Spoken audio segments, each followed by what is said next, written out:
All right, that may have been the fastest lunch hour in history. I think we were all having a lot of fun with some really interesting conversations, and I'm sorry to break them up, but we are now moving into our afternoon session that starts off with some metabarcoding talks. So the morning session was more focused around targeted detection.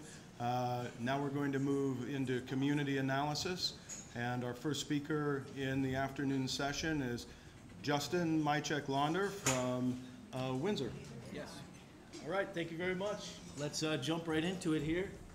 On the x-axis, you have time by decade, and on the y-axis, you have the accumulation by number of invertebrate aquatic invasive species in the Great Lakes. So you can see that basically there's been this exponential accumulation.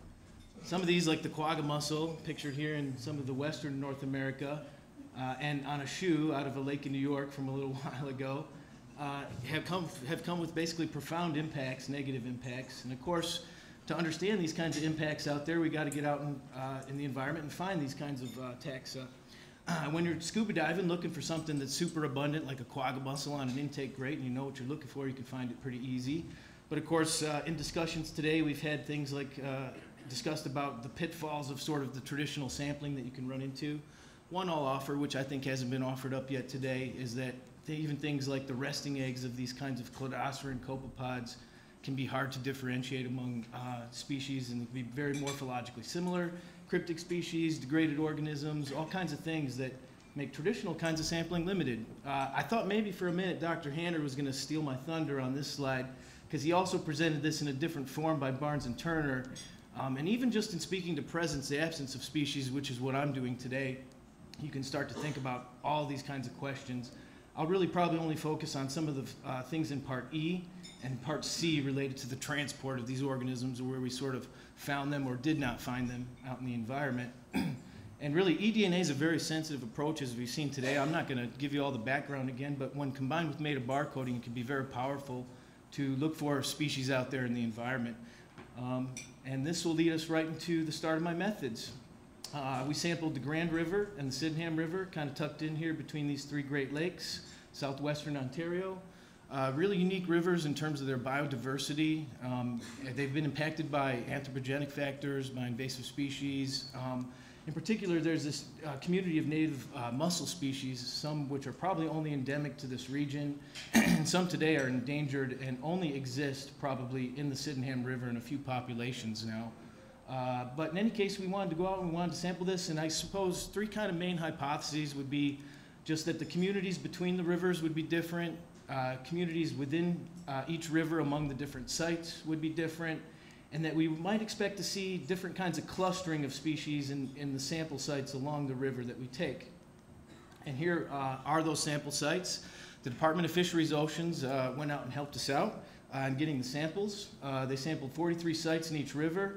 The Grand River on the bottom right went up to about Brantford, and the Sydenham River is made up of two channels, the east and the north. The east has these two sites that I'm including as part of the east just below the junction with the north here, and there are 11 sites in the North Sydenham. 32 make up the total of the east channel. And I've sort of underlined these controls here because I want to point out that, at least in the Heath Lab, we try to do our best at trying to limit type 1 or type 2 error when it comes to eDNA and metabarcoding. And these field control blanks also were carried through all the way through to the sequencing step as well. I'm not going to repeat all this text. Basically, I'm showing it because we're on the videotape today, and if somebody watching wants to pause it, I think there has been kind of this propensity to sort of just skip over a lot of the methods. And here's kind of my methods, and here's kind of the stuff I wanted to highlight, which are the controls here. We did these lab controls for each field rep, which was basically a blank water sample passed over a blank filter, and then we analyzed those filters to make sure we didn't have any kinds of lab contamination. We did PCR controls, and then, as I said, carried those field controls through sequencing. Again, a slide with a lot of text. I'll apologize for that, but I do think that, especially we're in a talk today about the standardization of methods, that some of this stuff was important to include. If you're a metabarcoder out there, it'll kind of make sense. The part I'll highlight here is that we had more than 11,000 species in our reference database. Basically, I focused on barcode of life to get all the mollusk species that were native and could be present in either of these rivers, but actually used all the mollusk species that were available on barcode of life and then just supplemented with GenBank a little bit.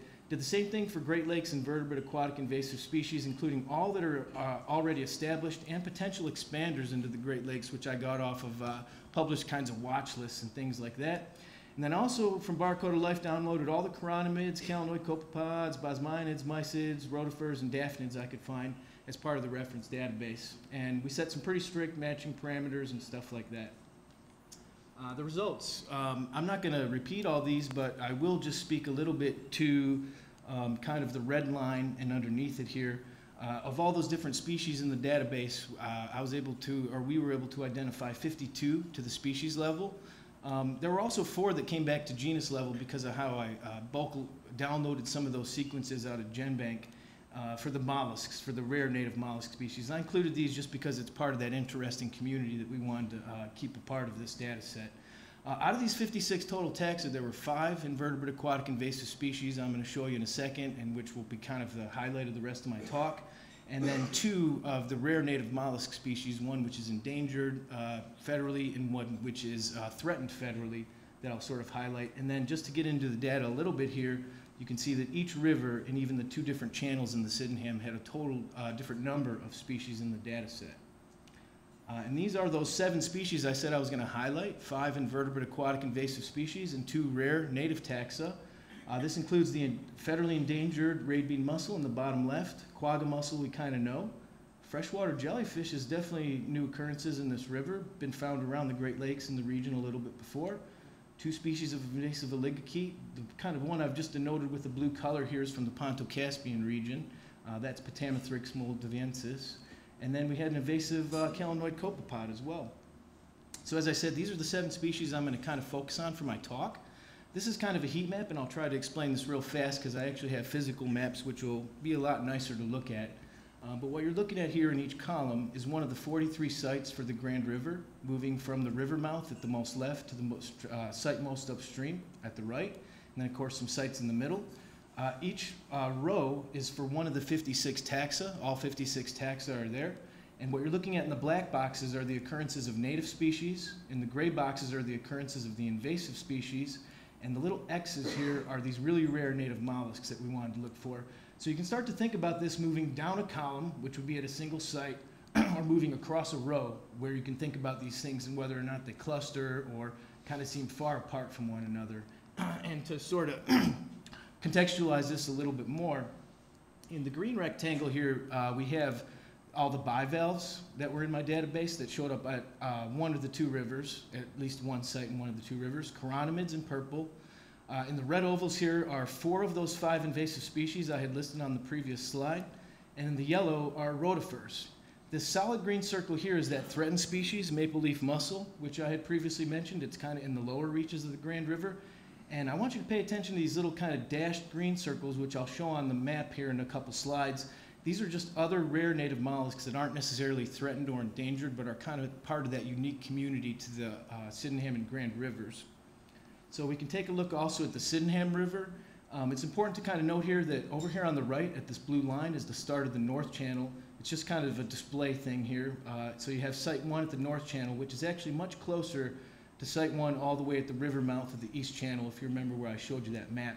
So this one here, just to the left of the blue line, is actually pretty far away, just to the right of the blue line. But you can see we got a lot more positive hits in the Sydenham River. And if we contextualize this a little bit more in terms of the colors, again, green is the bivalves, purple, chironomids, yellow, rotifers. 3 of the 5 invasive species I had on this slide were in here, including the jellyfish, one of the oligochaetes, and this was the only spot we found a quagga mussel, basically really far downstream, just below the junction of the 2 sites. And in the Sydenham, there were 10 of the kind of rare native mollusk species compared to 5 that were found in the Grand River. Certainly a lot more rotifers and a couple more chironomids as well. And here's the physical map I promised. We're doing pretty good on time. This is the threatened species, federally threatened species, the maple leaf mussel, Quadrula quadrula. All the rest of these here are the invasive species, and you can see that this oligochaete in the brown color here had some clustering as well as some kind of a patchy distribution. Same for the kind of copepods, some clustering here as well as some patchy stuff. This one here, the jellyfish, basically occurred around this bend, which I'm going to highlight on the next slide here in just a second. And these little green circles, which I mentioned before, are places where these other rare native mollusks that were not necessarily threatened or endangered were found. So the maple leaf mussel had a co-occurrence here with some of those other rare native mussels, and also was at the same site as this invasive species. And you can see that this one here, this little community of native mussels, could be kind of in trouble if maybe these invasive species are having impacts. So here's kind of that bend in the river I'd mentioned. Basically I found the jellyfish just south of this little green space, and then just to the east here of Newport. But what I've sort of done is highlighted this sort of little area where all 4 of these invasive species were found. Sorry, 3 of them were found. And basically it goes right about to the edge of the map here. So this was an area that the river that seemed like where invasive species were highly prevalent.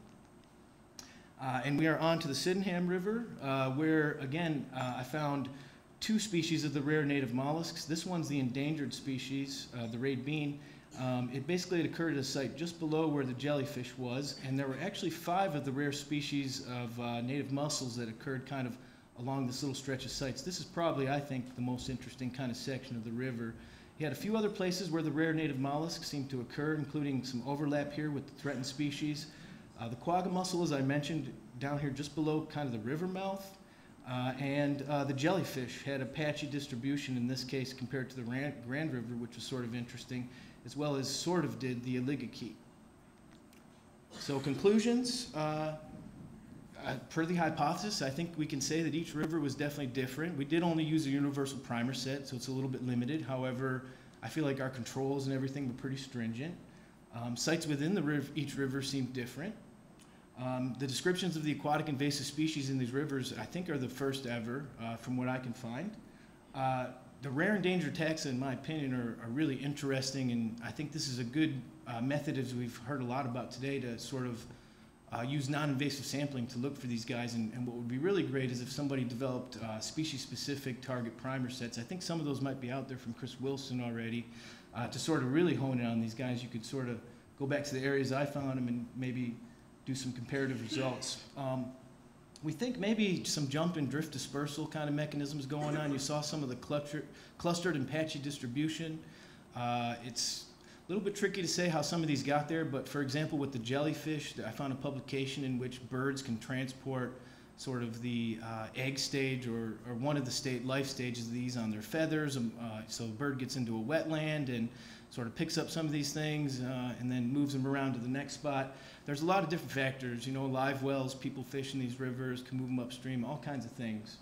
The places where the rare natives and aquatic invasive species overlapped, I think, would be of potential concern. In my dissertation work, which is what this is from, along with Dan Heath, who's my advisor, we talk a lot more probably, or at least a little bit more about some of these aspects here, sort of some of the ecological aspects of the invasive species and such. And really, I think that this just exemplifies that there's a lot of room for further study. This was an opportunistic kind of data set given to me, but if you were to do something like this in combination with target-specific primer sets, you could really start to hone in on, I think, what's out there, get a really good idea on the community and some of these rare and endangered taxa. So with that, I'd like to say thank you very much. Here's all my acknowledgments. A lot of people who helped with funding, sampling, a lot of people helped in the lab, my advisors and committee members. And with that, take your questions. We've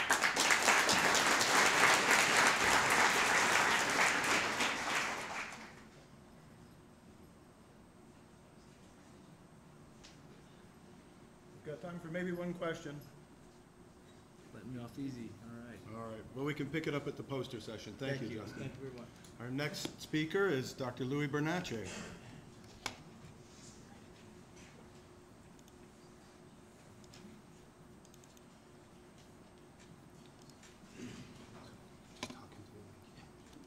Thank you very much.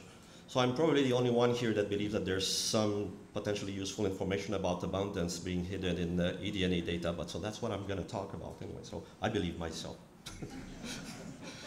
All right, so just to set the stage, well, I guess we all know popularity of eDNA for species detection is growing fast. We see that. As a consequence, expectation of using species inventories collected via eDNA instead of traditional sampling is gaining broad interest. I guess that's why we're here.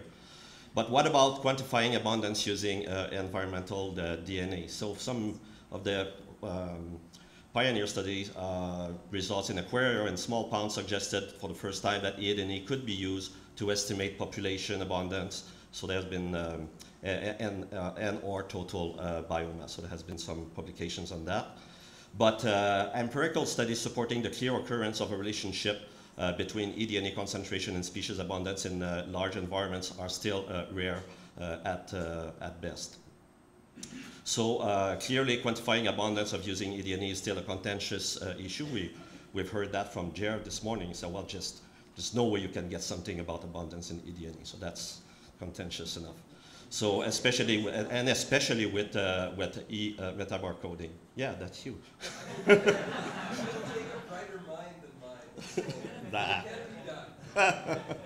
Okay, so anyway, so I think we did some pioneer work. So that's the work of Anaïs Lacourcière with Guillaume Côté. Both of them are here. That provided the first evidence that there could be some correlation between standard GillNet surveys that monitoring that they're doing in the province of Quebec with eDNA abundance in lake trout. But that's something I want to point out because that's going to come back.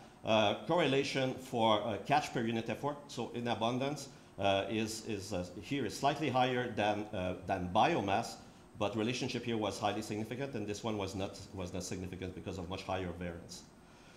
Then a couple of years ago, there was that study in brook trout. So we're not in metabarcoding, right? So we're in single species now. So that study on brook trout in northern New York State basically got something pretty similar to what we had in lakes, and here it was in stream for brook trout, with level of correlation just about similar. But again, this trend of having better correlation with catch per unit effort here was density, number of fish, versus biomass. Okay, so what about quantifying relative abundance of using metabarcoding data? So that's what this talk is about. So here's the context. That's the work that we have done in collaboration with Englobe and Hydro-Quebec, and that was part of the yearly monitoring that Hydro-Quebec is doing up north related to the hydroelectric development, the diversion of Rupert River into East Main and Lagan river system.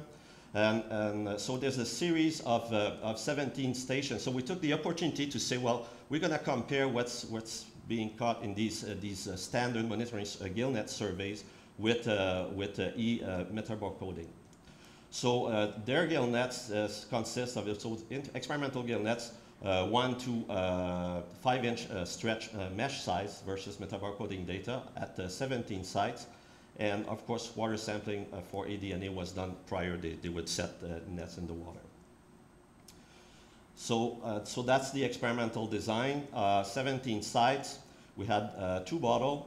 One of them was 2 liter being filtered through vacuum pump and processed for DNA extraction. And the second bottle, which was basically meant to be a replicate of the same station, was split between small volume syringe filtration versus the same treatment than this one. So the point here is that we wanted to see what was the impact of using a small volume of water, but done more conveniently in the field, and compare also just side-by-side replicates of the same sampling station. So metabarcoding. So of course, so that's a fish community approach. So we use the 12S MyFish primers published by the Japanese a couple of years ago, and we ran 5 PCR replicates for each sample. And then for walleye, which is the dominant species in the system, we then perform quantitative PCR just for walleye, so species-specific approach using the N2 primer of Dusty published last year, and we perform 6 PCR replicates per sample. So overall, that's what we've seen in the system over the 17 stations. So 20 species total, representing 10 families were detected. And basically, eDNA detected all species that were caught in GillNet, but could reveal the occurrence of 10 additional species. So there were 20 species detected with eDNA, 10 species detected with GillNet. And those in black here are species that were not detected with the small volume, the 250 mils syringe, as opposed to the 2-liter bottle being filtered. And so that's an illustration of the overall figure of comparing replicates among the 17 stations. So basically, what you see, you have the overall relative read frequency of reads for the 20 species, like for the first bottle and the second bottles across the 17 stations. Basically, what you can see is that it's very, very, very similar with some discrepancies. And such that if you look at the MDS ordination of Bray-Curtis distance, there's no significant differences between the distribution of the two replicates, but there's some outliers there. So at the end, when you do the comparison of relative frequencies between replicates, that's the value that you've got. So there's variance into that, but basically the replicates were relatively speaking very similar. So when you look at the variation across the 17 stations for species richness, that's what we obtained with gillnets, with the syringe with the 250 mils volume and the 2-liter volume. So of course the volume of water has an impact on the species richness, and there's a lot of diversity that is being missed by their standard gillnet surveys. And just another way to look at the same thing. Okay, so here what we've got is the relative abundance in fish assemblies. So that's an MDS ordination. Again, like we used to compare the replicates. But here what we have is to look at the similarities in the communities that we observed by the syringe, the 250 volume, the bottle, versus what was observed in terms of composition based either on biomass or catch per unit effort. So basically, it just shows that it's quite different between both. So we don't see the same thing looking at the Metabarcoding data than the gillnet data. And so when we look at the 10 species that are shared between both methods, and then we perform a simpler analysis to see what are the species that are responsible for the discrepancy between both methods. I mean, beside the species that were detected by eDNA but not in the gillnets, those are the 10 species that were detected by both methods. So basically what the simpler analysis revealed is that relatively speaking, there's an overrepresentation of walleye in the gillnets relative to the Metabarcoding, whereas there's an overrepresentation of yellow perch with the eDNA data relative to the gillnets. Okay, so we're getting into the quantification by species. So what we've got here is catch per unit effort for this first graph for walleye. For abundance, catch per unit effort, the number of reads for each of the 17 stations, and then same thing but for biomass. So you see the same pattern again come back. So there's a highly significant correlation between both. So this is Metabarcoding data now. It's not a single species approach. But again, lower correlation with biomass and the p-value. So there's more variance in the data with biomass than with catch per unit effort. And then, so those were the 3 most abundant species in the nets. When we look at suckers, there's a reduced correlation, but still highly significant. And same pattern again, more correlation for abundance than biomass. And when we go down to whitefish, the correlation becomes relatively modest, but still significant.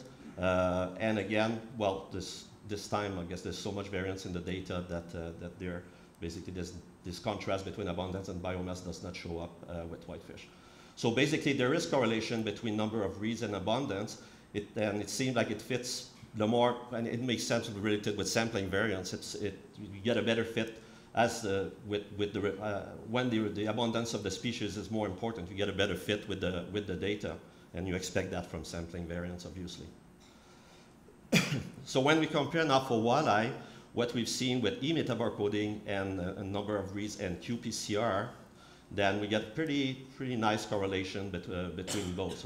So basically showing that you can get at least for walleye in the system, because it was highly abundant, highly informative, quantitative data as good as for qPCR. And so and then comparing what we see in terms of relationship between abundance and biomass and qPCR data and e-metabarcoding data for walleye again, you see that basically the patterns of correlation between qPCR and metabarcoding is very, very similar in this case, in the sense that correlation is just about the same, either with abundance and biomass, and again, better correlation for abundance than biomass. So to conclude, e-metabarcoding detected twice as many species than standard gillnet surveys, but the amount of filtered water improved the detection sensitivity. Fish assemblages differ in relative abundance between eDNA and gillnets, so suggesting, or I guess indicating, that gillnets may suffer of selective bias, I guess was kind of expected, admittedly, but that's the way the monitoring is being done. And of course, e-metabarcoding may suffer from primer biases to some extent. We observe variable correlation between the number of reeds and gillnet catches for the 3 most abundant species, but correlation was systematically better for catch per unit effort than with biomass. And when we add that with the observation with lake trout and the brook trout from the other studies, kind of suggests that there may be a general pattern there. I don't have an obvious clear explanation to it, but it seems like to be something reminiscent, that the correlation is always better with number of fish than biomass of fish. So for walleye, correlation with gillnet was as good with e-metabarcoding than with qPCR. So in my view, metabarcoding seems to be a valuable tool for freshwater fish monitoring and can be used definitely as a complementary and perhaps an alternative method in some cases. And so in the broader sense, since this is why we're here for, eDNA services for management and conservation of aquatic biodiversity is definitely a powerful tool that can no longer be ignored, period. Of course, we still have a lot of things to learn, but cannot be ignored. It efficiently complements conventional capture and detection methods, and then that's taking us to move towards improved management and conservation of biodiversity at lower cost eventually. So that's about it. Questions?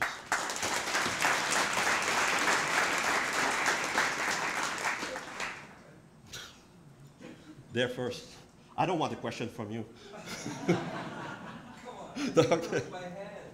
No, she was first. Okay,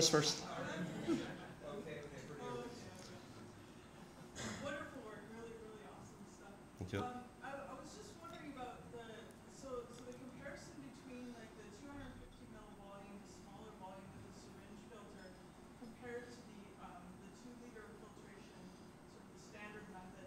I noticed that for the 250 ml protocol that you used, that the DNA isolation method was different than the other two. So it was phenylchloroform for Yeah, the yeah. 250 ml and DNase kit for the others. Yeah. I would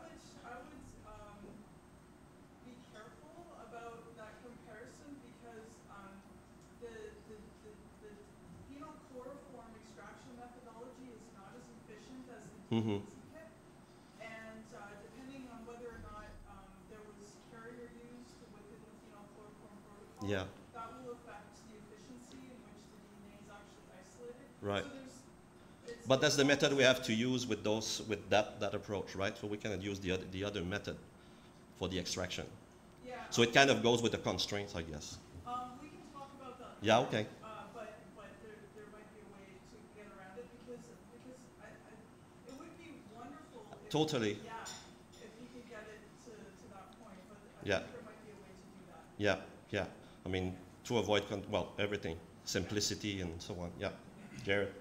Great talk and impressive patterns, and the correlations are undeniable, and we've seen those before, and that's great. But I still struggle, and for the record, I never say never. I didn't say it couldn't be done, but there's challenges, and so I'm curious to know, for measures of relative abundance between systems, how would you account for some of the other influential variables, primarily distance to source, different degradation rates between systems, different inhibition rates between systems, and dilution, different flow rates, et cetera, and different rates of transport. And so how are you going to normalize all I know. I guess that's a general complicated issue, right? I mean, it's the thing about, so we have the metadata for that. I did not show them because it was not the purpose of the talk, and I was so happy I could squeeze, because usually I'm always over my time when I present. I could fit in time. And so basically we perform redundancy analysis, and we showed like pH, like there's variation in pH among those stations, and pH and dissolved oxygen had an effect in the amount of DNA being detected once you, of course, you discard the actual fish effect in the nets. But other than that, I mean, the modeling, we can come up with equations and variables and them, but then to get depending, you switch system and to get, the value of the parameters in the different areas, that's going to be hard work to get there, and then use models to correct for those factors and be more precise. So I guess that's going to be work in progress, but it's going to be done, right? Yeah, that's the hard part. That's the hard part. Thank you, Louis. Okay. Well, Appreciate yep. it.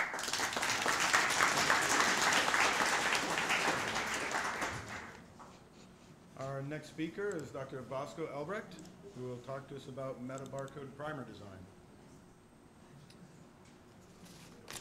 I didn't do yours. You put yours as PDF. Yes, view. Full screen, yeah. So now, Can we monitor the? hold on.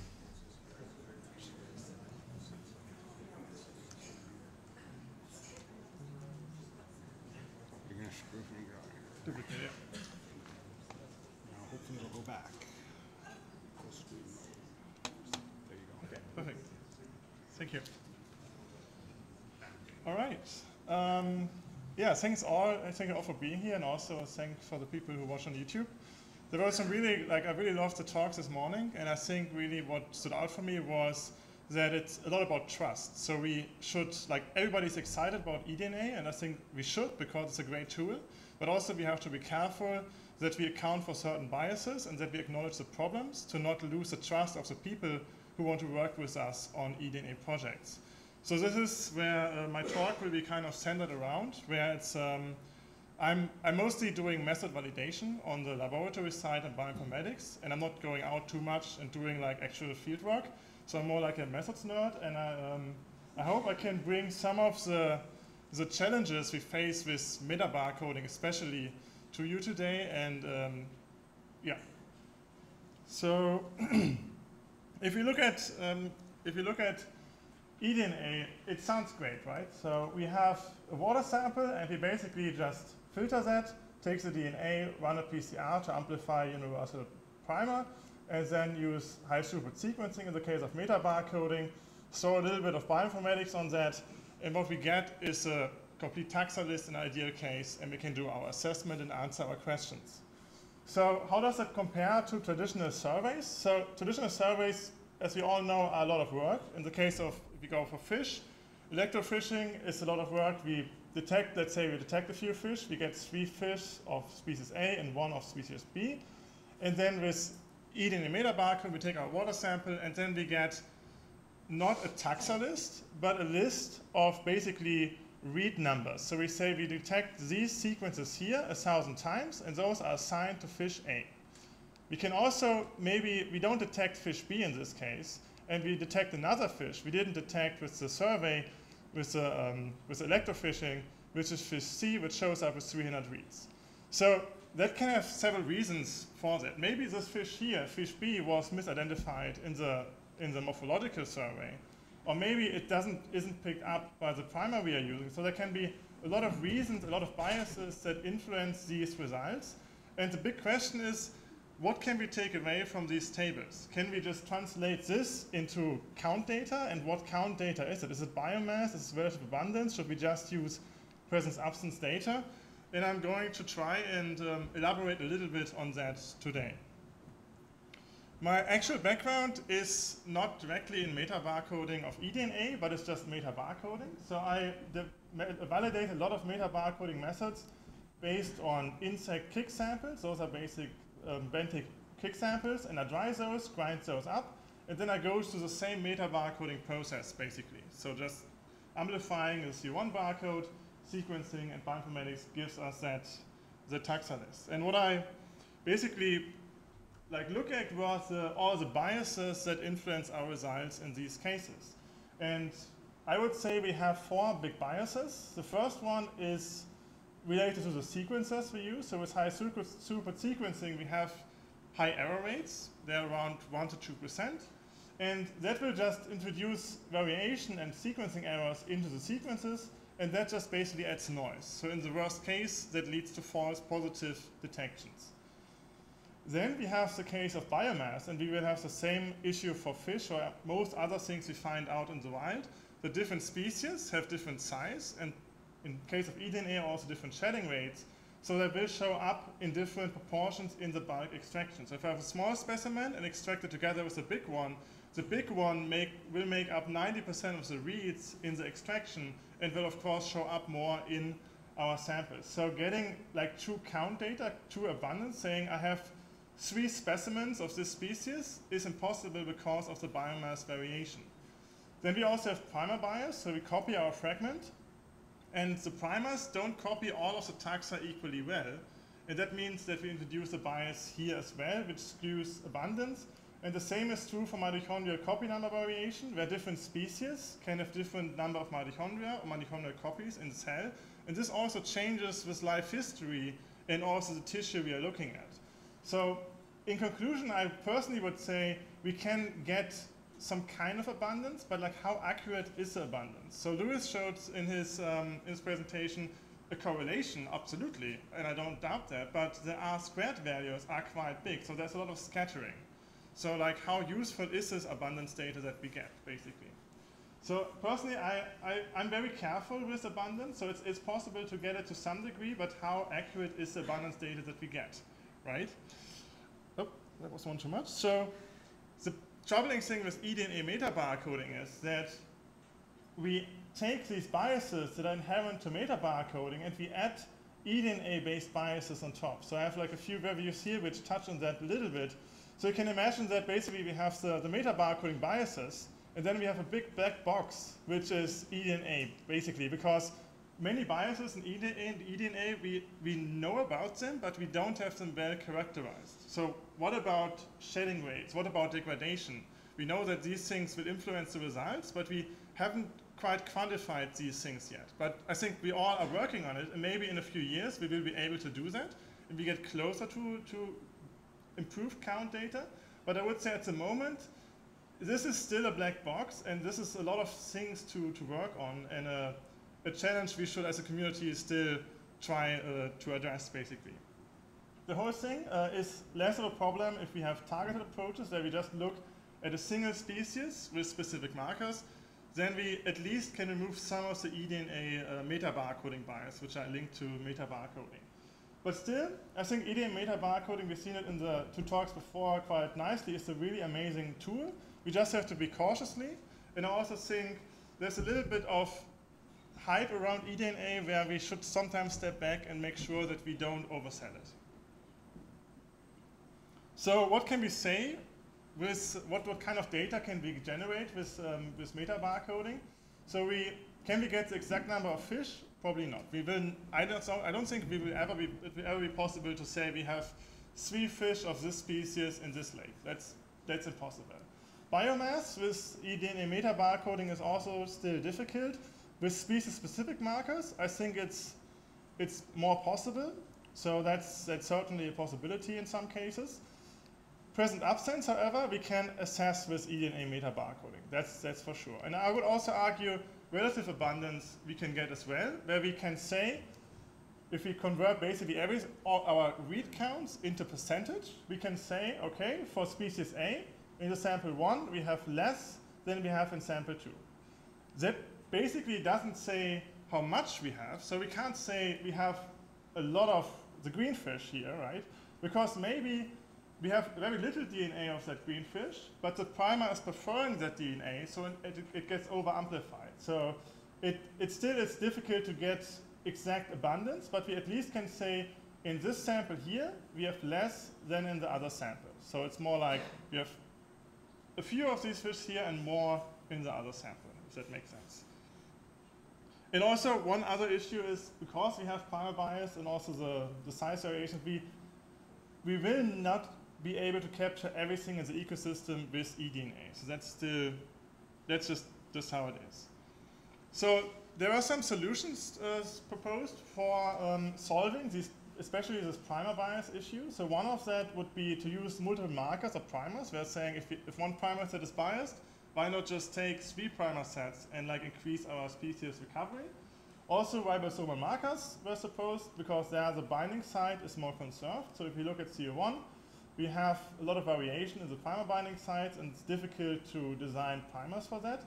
And also sometimes, even now, still primers without degeneracy are used. And I think in some cases, those can be okay or even good choices. So for fish, for example, I think it makes sense to use ribosomal markers because we can sequence all the freshwater fish. We don't have 10,000 species, we just have a few.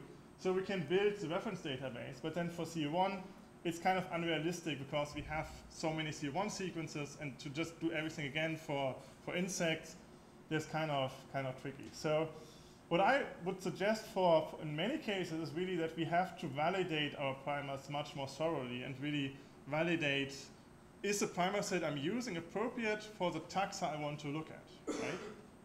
And in this case I did this. This is with a bulk sample with insects. And we have over 300 taxa in this, and we tested 21 different primer sets, which are used in metabarcoding. So we see here the results. These are basically here the taxa we mapped these against. And this is abundance. If it's green, it's high abundance, high relative abundance. If it's red, it's lower abundance. And then if it's white here, the few white spots, we can see this is where the taxa wasn't amplified at all and was not detected.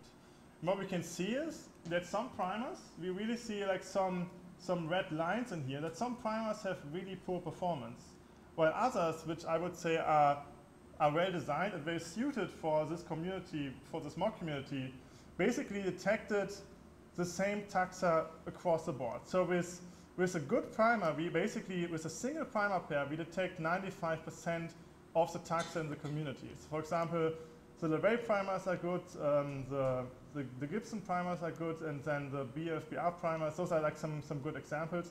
This is also online if you want to take a closer look at this for your own work. So if we take a look at the overall recovery, we have, for example, here, those are the sail primers, and that's actually quite troubling because those are popular if we have insect predators which prey on insect, and you look at gut content analysis. Those are typical primers which are recommended for that, but we can see for insects, they actually are one of the poorest performing primers. So this just shows how important it is to really validate and test your primers.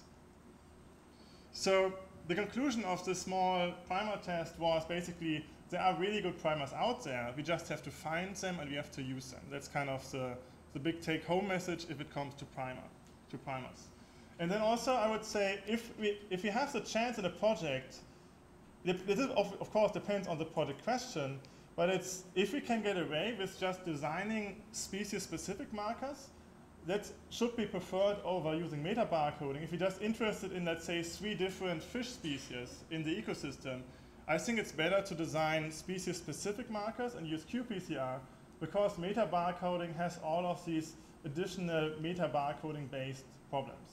But if you have a project where metabarcoding is the tool of choice, it's really important to look at the literature, are the primers validated, and if not, to validate your primers yourself. But also we need to really understand the other biases which are coming with eDNA, so especially the ecology of eDNA, degradation, and all of these things, but also the ecology and life history of the target organisms. So when are fish spawning, when are they migrating, all of these things as well. And of course, laboratory methods and bioinformatics can always be improved. And I think if we do that, we kind of can turn this eDNA black box into like a box which we better understand, where we understand the biases, and then we can also better account for these things.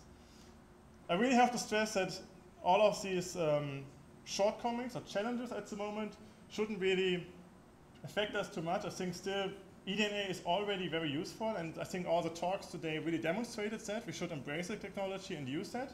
and not let the few unknowns we have at the moment stop us. But we should be honest about it and acknowledge the challenges and really keep working on these things to further validate the problems and biases. With that, I would like to thank everybody for the attention, and I'm looking forward to questions.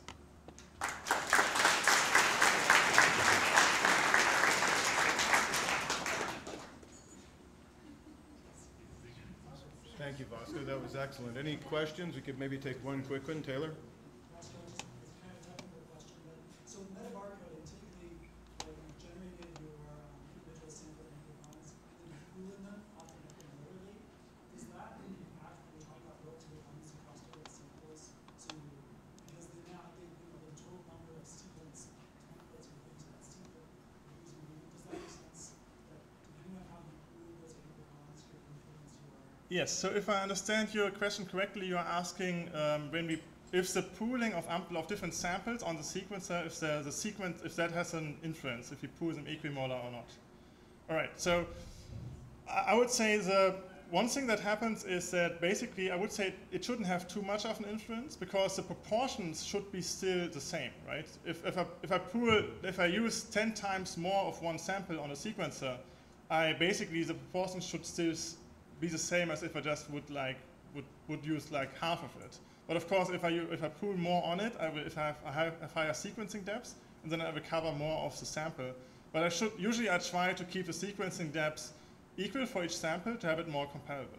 But there are also strategies where people say we shouldn't do that. We should just amplify everything and then just stop at a low cycle number and then just pool everything as it is, because also there can be some information in I have a certain amount of DNA and then I just amplify it. And if there's little DNA and much DNA, it's okay to get more reads in the sample where there's more DNA from something.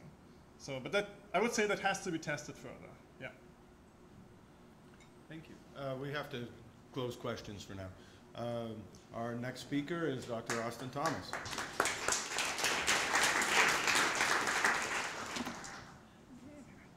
All right. Well, thank you very much to the organizers for hosting this. This is a fantastic meeting. I'm learning a lot, so I'm really happy to be here.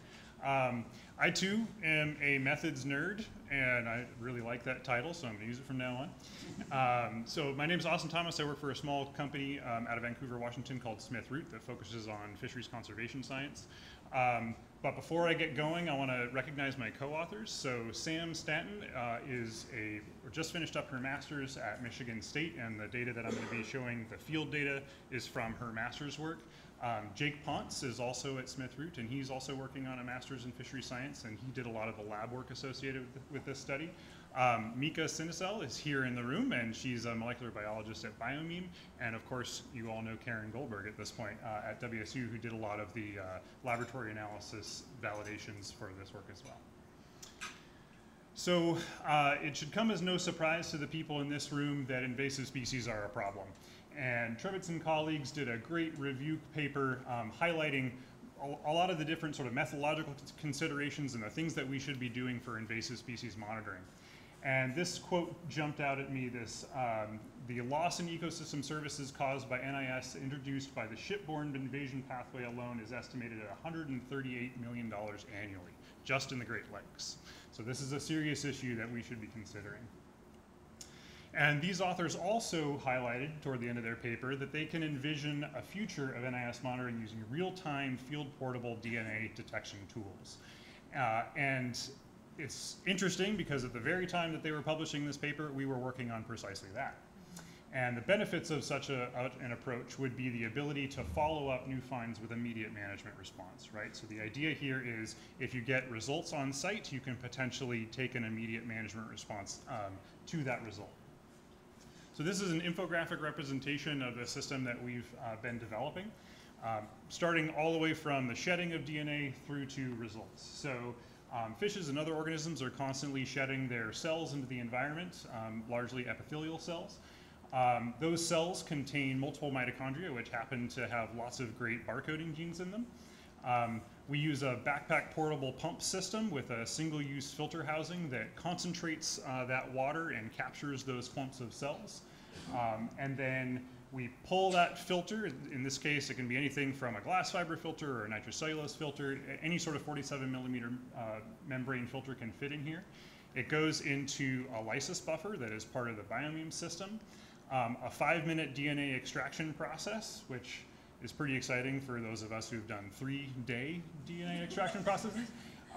The system also includes a pre-calibrated pipette for transferring the eluted DNA into one of these 3-well strips that contains all of the primers, probes, and master mix necessary for running a qPCR reaction. It goes into a small handheld thermal cycler that actually allows you to do that reaction right there on site. It's powered by a lithium-ion battery.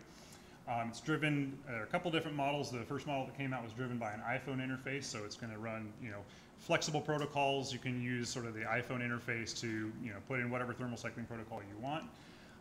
Once you get those results, it can upload that information via cell or Wi-Fi capability to a data portal where somebody can be managing those data in real time. So that is the complete system. So I'm going to walk through the components of this in a little bit more detail. The eDNA sampling backpack, or otherwise known as the Andy system, includes a single-use inline filter packet. I might as well send out a few of these. That's what it looks like. And it contains everything needed to take a sample. And I'll just pass this around. The system also has a remote control, so you can be operating the pump without actually having to, be mucking around with the pump at the same time. Consumable storage is backpack mounted, so you can carry all of those filter packets with you. And the really nifty piece of this is this smart pump with sensor feedback. So this is a computer operated pump that can integrate feedback from multiple sensors. So quickly, why bother with filtration? There are plenty of other methods out there that involve either precipitation or centrifugation. There are other ways to go about capturing DNA. The reason we go with filtration is because it allows for immediate preservation or immediate on-site DNA analysis. And so there's can be significant loss in DNA from the time that sample is collected to the time that it gets back to the lab, and this sort of circumvents that process. It also allows you to concentrate a larger volume, so that improves your detectability. And then water transport, if you're carrying back bottles of water to the lab, that can be pretty prohibitive. So why do we use a pressure threshold, or why do we include a pressure sensor in here? So long before we were actually doing this type of process, trying to filter cells out of the environment, oceanographers were doing this, and we can learn a lot from oceanographers. And they have realized that the pressure that you exert on those filter membranes can actually influence the capture of the cells that are on those membranes, right? You exert too much pressure, potentially those cells lyse, and you're no longer capturing them. So in this study, they recommended a pressure of about 8 psi. I don't think we really know that well at this point what pressures or how the influence of pressure on eDNA. We have some preliminary data, but it's something that needs a lot more focus. So why do we include a flow meter? The reason for including a flow meter is so that we can meter, obviously, the volume of water filtered, and you can pre-program the system to take, say, a 1 liter sample or a 2 liter sample, and it'll alert you when you hit that volume. You can set a target flow rate. So say you want to stretch out your sampling over distances. You could set that thing to a ½ liter per minute, and you could actually sample water while moving along a transect. And then the big thing is that it increases efficiency. And I can talk a little bit more about that tomorrow during the workshop, but on average, this system is filtering 2 liters of water in about 3 minutes. And I know that there are a lot of folks out there who are pumping water for 30, 40 minutes to try to get their 2 liter sample. This system, along with the flow meter, is able to tell you, hey, your filter's clogged, don't keep going. So we synthesized all of our kind of logic that went into the development of this system in this paper here, if anybody's curious. So the other sort of big component of this system, obviously, is the biomeme system. And I'd actually discovered biomeme in this paper, Vivian Mark's sort of paper in Nature Methods in 2015. And I reached out to Biomeme and said, hey, if we put together this backpack sampler with your handheld qPCR system, we could have a really, truly powerful tool. And they took me seriously, which is exciting. Like I mentioned, these are the main components of the system. So you have a field DNA sample prep that takes about 5 or 6 minutes to do. These species-specific test packets that have the lyophilized reagents, everything you need for the reaction, the field portable qPCR device, and then data portal services are all kind of part of that package. So our research questions, the thing that we wanted to do was just make sure, sort of see where this process fits into the bigger picture. And so the questions that we posed were these. So how does this field process compare to bench qPCR methods? That's probably one of the more common questions that we get. Can this system, the anti-biomeme system, be used to map an invasive species? And can biomeme be used to quantify eDNA? And what does that mean? So we did a couple of different experiments. That's Jake Ponce there on the right in the middle of January trying to pull New Zealand mud snails out of milfoil and trying not to freeze his buns off. So we put roughly 50 samples or 50 mud snails into one of these rearing tanks, filled it with river water, and we had it recirculating, right? So any eDNA in there would have been maintained in suspension. We then did a series of tenfold dilutions. So we took that stock water and then we diluted from that stock water tenfold dilutions all the way down to 10 to the negative fifth. And so we're putting this water from the stock tank into other river water that was from a river that didn't have mud snails so that we knew that it would have the inhibitors in there, et cetera. And we took 5 filter samples using the Andy system from each of those tanks for the biomeme process and 5 filters for the benchtop process. So I'm not going to go through this in great detail, but I wanted to lay out that what we're doing here is we're comparing 2 different end-to-end processes. So we had a lot of debate about whether or not we should look at extraction versus extraction, or this type of filter versus that type of filter. And we just decided, what we're going to do is we're going to compare the published Goldberg protocol to the biomeme end-to-end process and look at it that way. So, and actually one thing I do want to highlight here is that a difference between the published protocol and the protocol that we use is that the published protocol only uses half of the filter. So half of that 47 millimeter filter goes into an archive, and then only half of the filter gets processed for bench qPCR, and that'll come into account later. So these are our results from the initial study. So this is the proportion of positive samples right here on your Y, and then these are the dilutions here. So you can see that both the 2 processes, so the benchtop process and the biomeme process, lost the ability to reliably detect New Zealand mud snail DNA at the same dilution, the 10 to the negative 4th dilution. And I'll note here that the asterisks, that means that one of the 5 qPCR replicates was, one of the 5 filter replicates was inhibited in the biomeme process.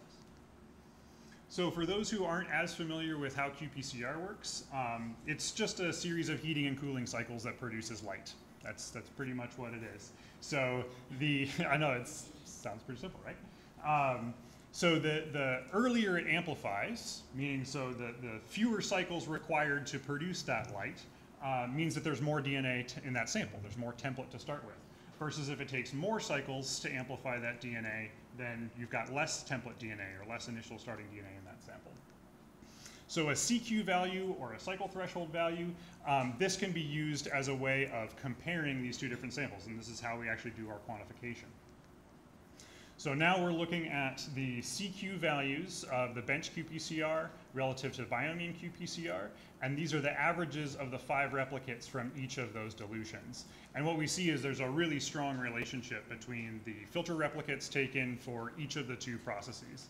So that was pretty confidence building. The nice thing about these quantitative platforms is that if you use a 3-point standard curve on the biomeme system, or really any qPCR system using a gene block, you can get a DNA copy number out of it. And so we did that with the biomeme platform because it was part of their protocol.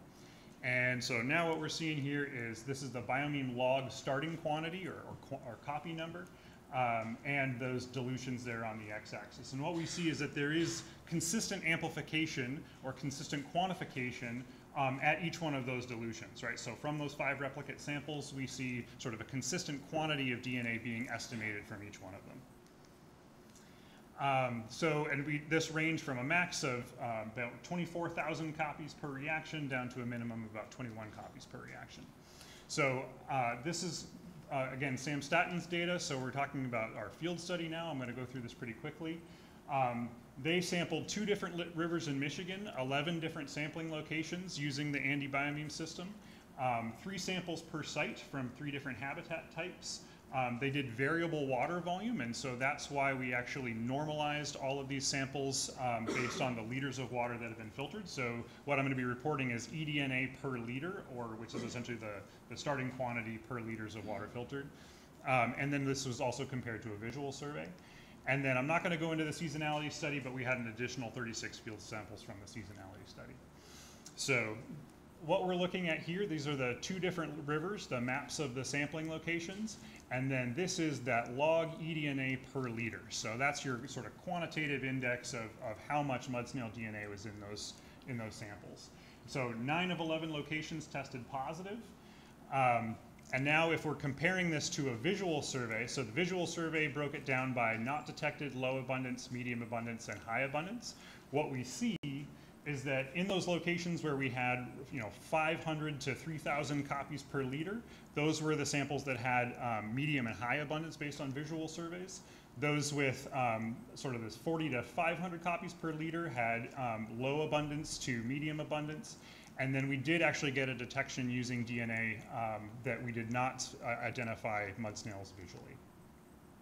So what about inhibition? So I'm running out of time, so I'm going to talk about it quick. So this is what your typical amplification profile looks like. What we want in this scenario is 3 different amplifications of the IPC. So the IPC here is in red, and your target amplification here is in green. So what's interesting about this sample is that you actually have an instance where the IPC did not amplify, but your target did amplify. So we know that there is some inhibition in that sample. And this is a table of inhibition. So we broke this down by those where there was no inhibition and those that were PCR inhibited. And then within each of those, the number of samples that were detected mud snail DNA versus those that did not detect. And what we see is that for these field collected samples that had pretty high suspended solids, it had a reasonably high detection rate, somewhere around between 39% and 18% of those samples came back as being inhibited. And that was just defined as a lack of amplification of the IPC.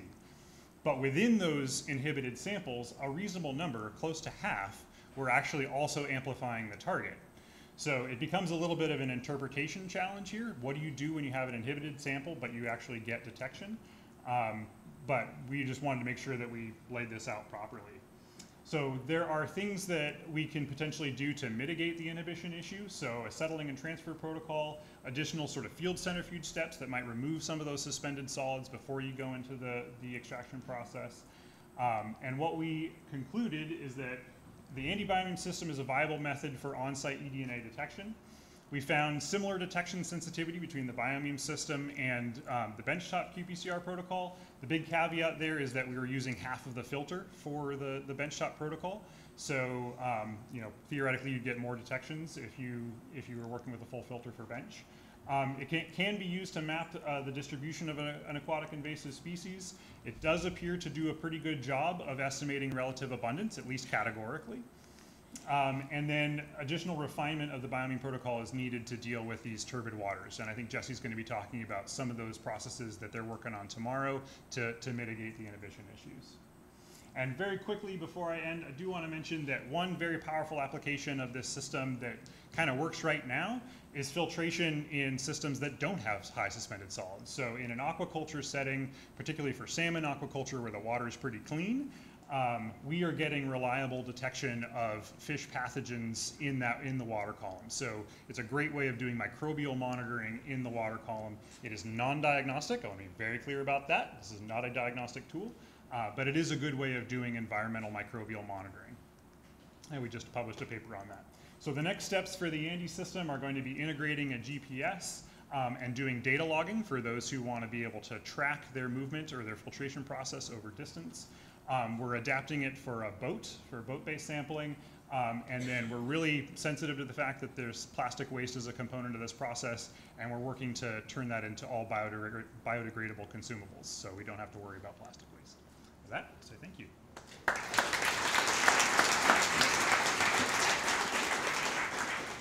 Maybe one quick question, or you can pick Austen's brain more tomorrow during the workshop if you were here for that. And our next speaker is Doug Bradley from Limnotech.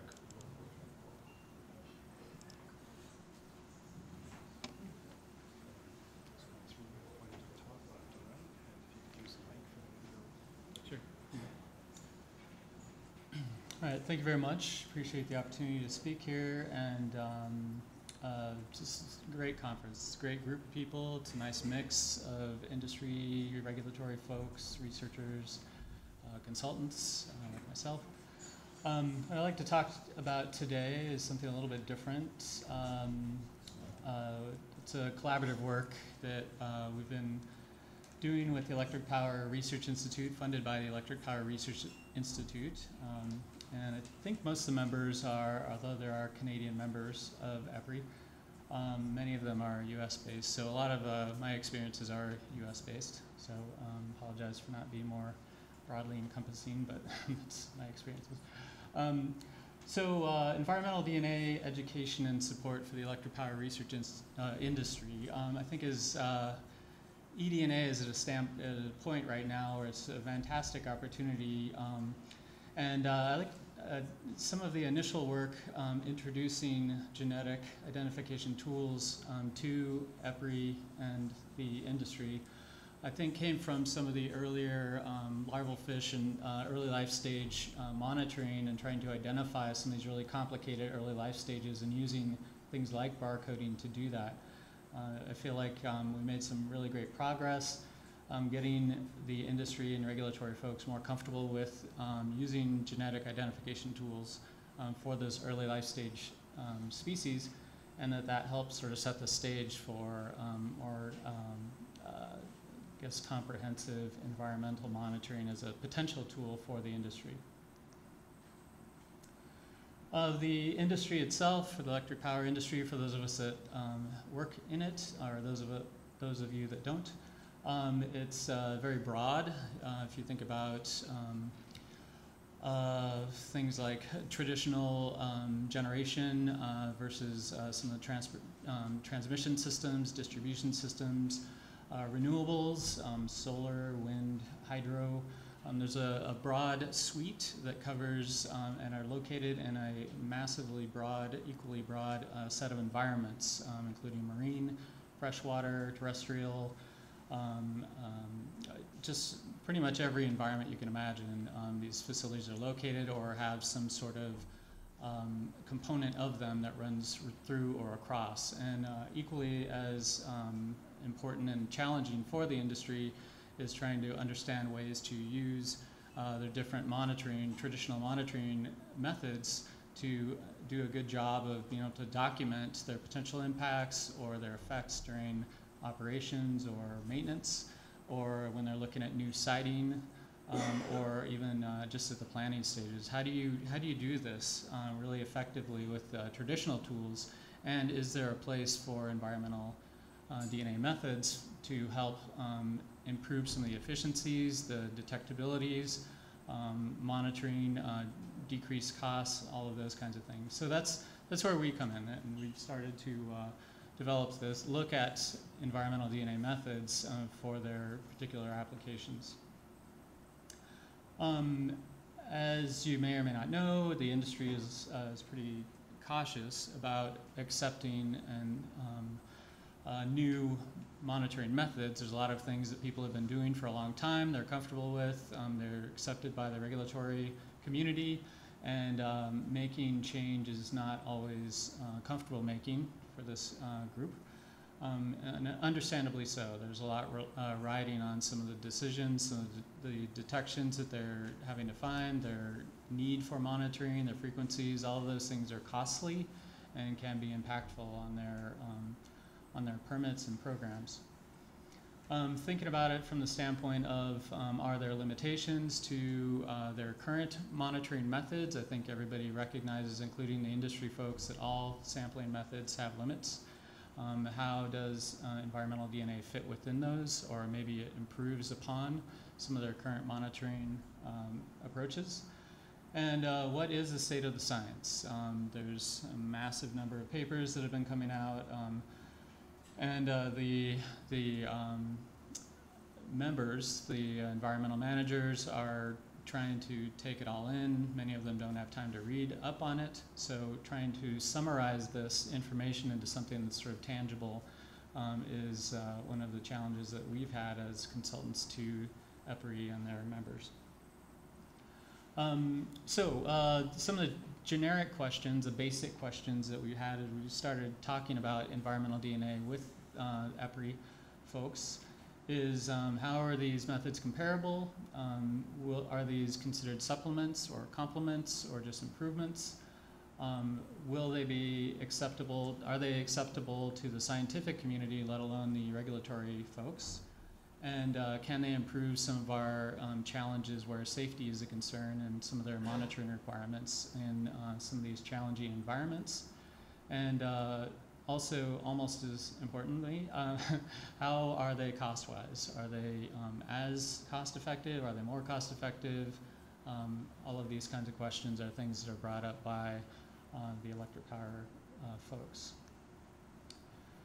So EPRI has a what's called a technology innovation program, which is, if you think about all the broad types of electric sector programs that are out there, I keep saying programs, there's a wide variety. So the technology innovation program is a look at the breadth of the types of electric power industries that are out there and how a new technology might be able to help them in some way.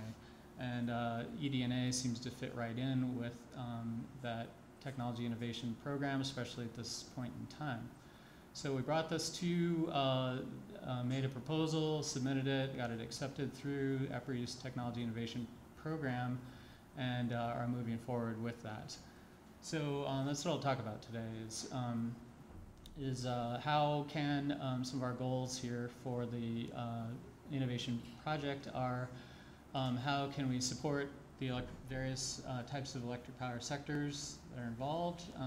There's a lot of different kinds of changes that are going on right now with changes in bringing in these new renewables, connecting them, new distribution systems. There's just a lot going on in the energy industry right now. Regulatory compliance, is this seen as an aid? Where are the regulators with regard to their acceptance of environmental DNA or knowledge of it? And how are stakeholders going to be involved? There's a pretty clear direction of greater transparency on the permitting side, on the monitoring side, and how does that play out with regard to environmental DNA monitoring as one of the tools that they're using? And also, I mentioned this already, will this potentially complement or supplement their existing monitoring? How does it compare? And what is the state of the science right now, and what does it look like in the near future or the far future with regard to helping this industry with their challenging monitoring programs? So just to keep on time, here's our project team. Some of these folks are obviously familiar to everyone here. Our objectives are to provide some basic information, offer or identify some industry uses, look at the state of the science, clarify it, offer some resources for it, think about ways to make and improve sampling or monitoring programs, and then implement a pilot study next year. And these are done through different mechanisms, as they're on the right there. We've got some traditional reports that we've developed over the years. So they're available on the EPRI website. You can look at this a little bit later, and you can enter these report numbers into EPRI's website, and they're freely available. So our main resource for this group has started earlier this year and is developing what they're calling a knowledge center, which is basically an information website. It's available for anybody to access and look at, and I encourage folks to do that. Send us your thoughts. We've got a mix of media that we are using, recognizing that a lot of these environmental managers are very busy, so we're trying these different approaches as far as educational opportunities. There are links, there are methods, protocols. There's ways that people can search in the bottom right there for different types of published resources. And we've tried a number of different tools on this website to be able to provide different educational modes for the folks that are really interested from the environment or the energy sector. So like every website has, we have a drop down of a lot more details. So there's just a massive amount of information here, so I encourage folks to take a look at it and send us your ideas if you've got improvements on some certain types of methods, or you're trying something out and it's just not working. We really would like to get your input.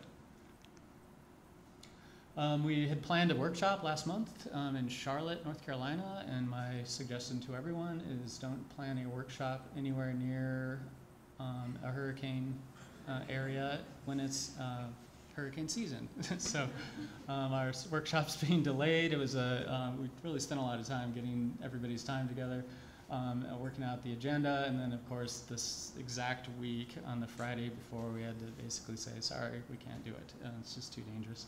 So I think we're going to have to move to a web-based format for the workshop that we will be having, which is never ideal because of the less engagement that you get.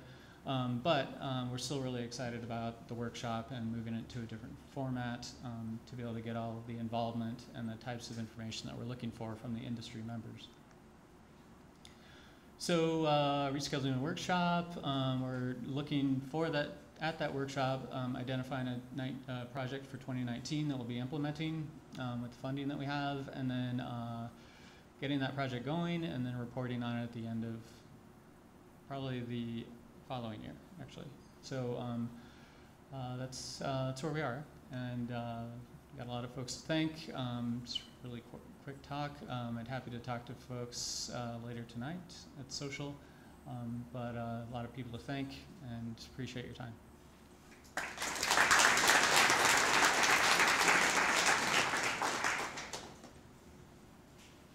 Thanks, Doug. Any quick questions for Doug? I guess my only question is, this is a publicly available resource or only for Yes. EPRI members? No, publicly available. Tremendous.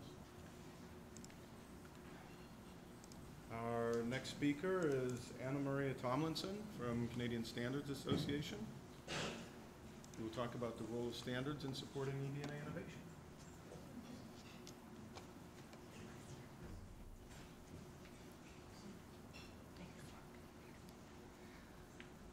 Good afternoon, everyone. I'm going to try to speak up as much as I can. I've lost my voice as well, but it's a pleasure to be here today to talk to all of you. And this afternoon, my presentation is going to focus on the role of standards in supporting eDNA innovation. And particularly, I'm going to be looking at accredited standards. Some of you may know or may recognize CSA group, the CSA group mark, the certification mark, maybe from your hockey helmet or even maybe on your toilet, right? But that is just one side of our business. Where CSA group really bears its roots is in the area of standard development.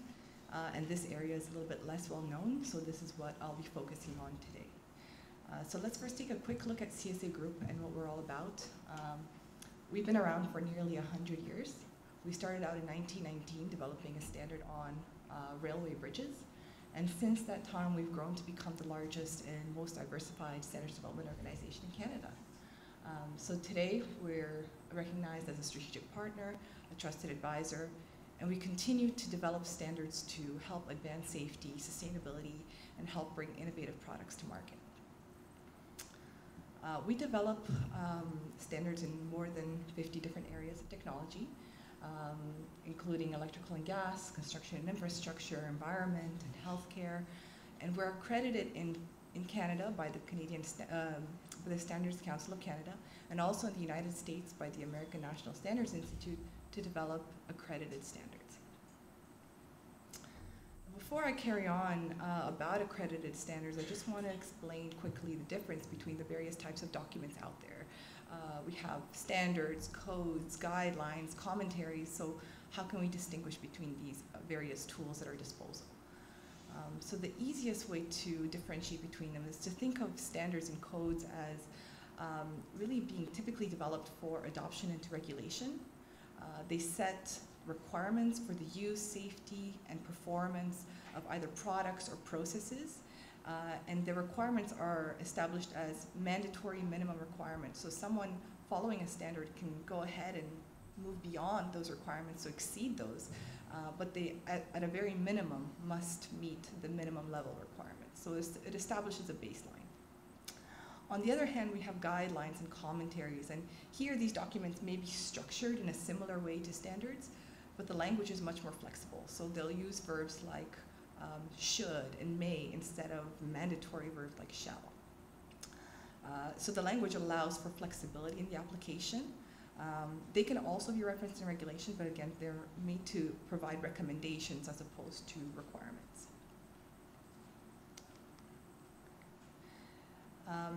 Now, standards can have varying levels of consensus and control depending on how and where they're developed.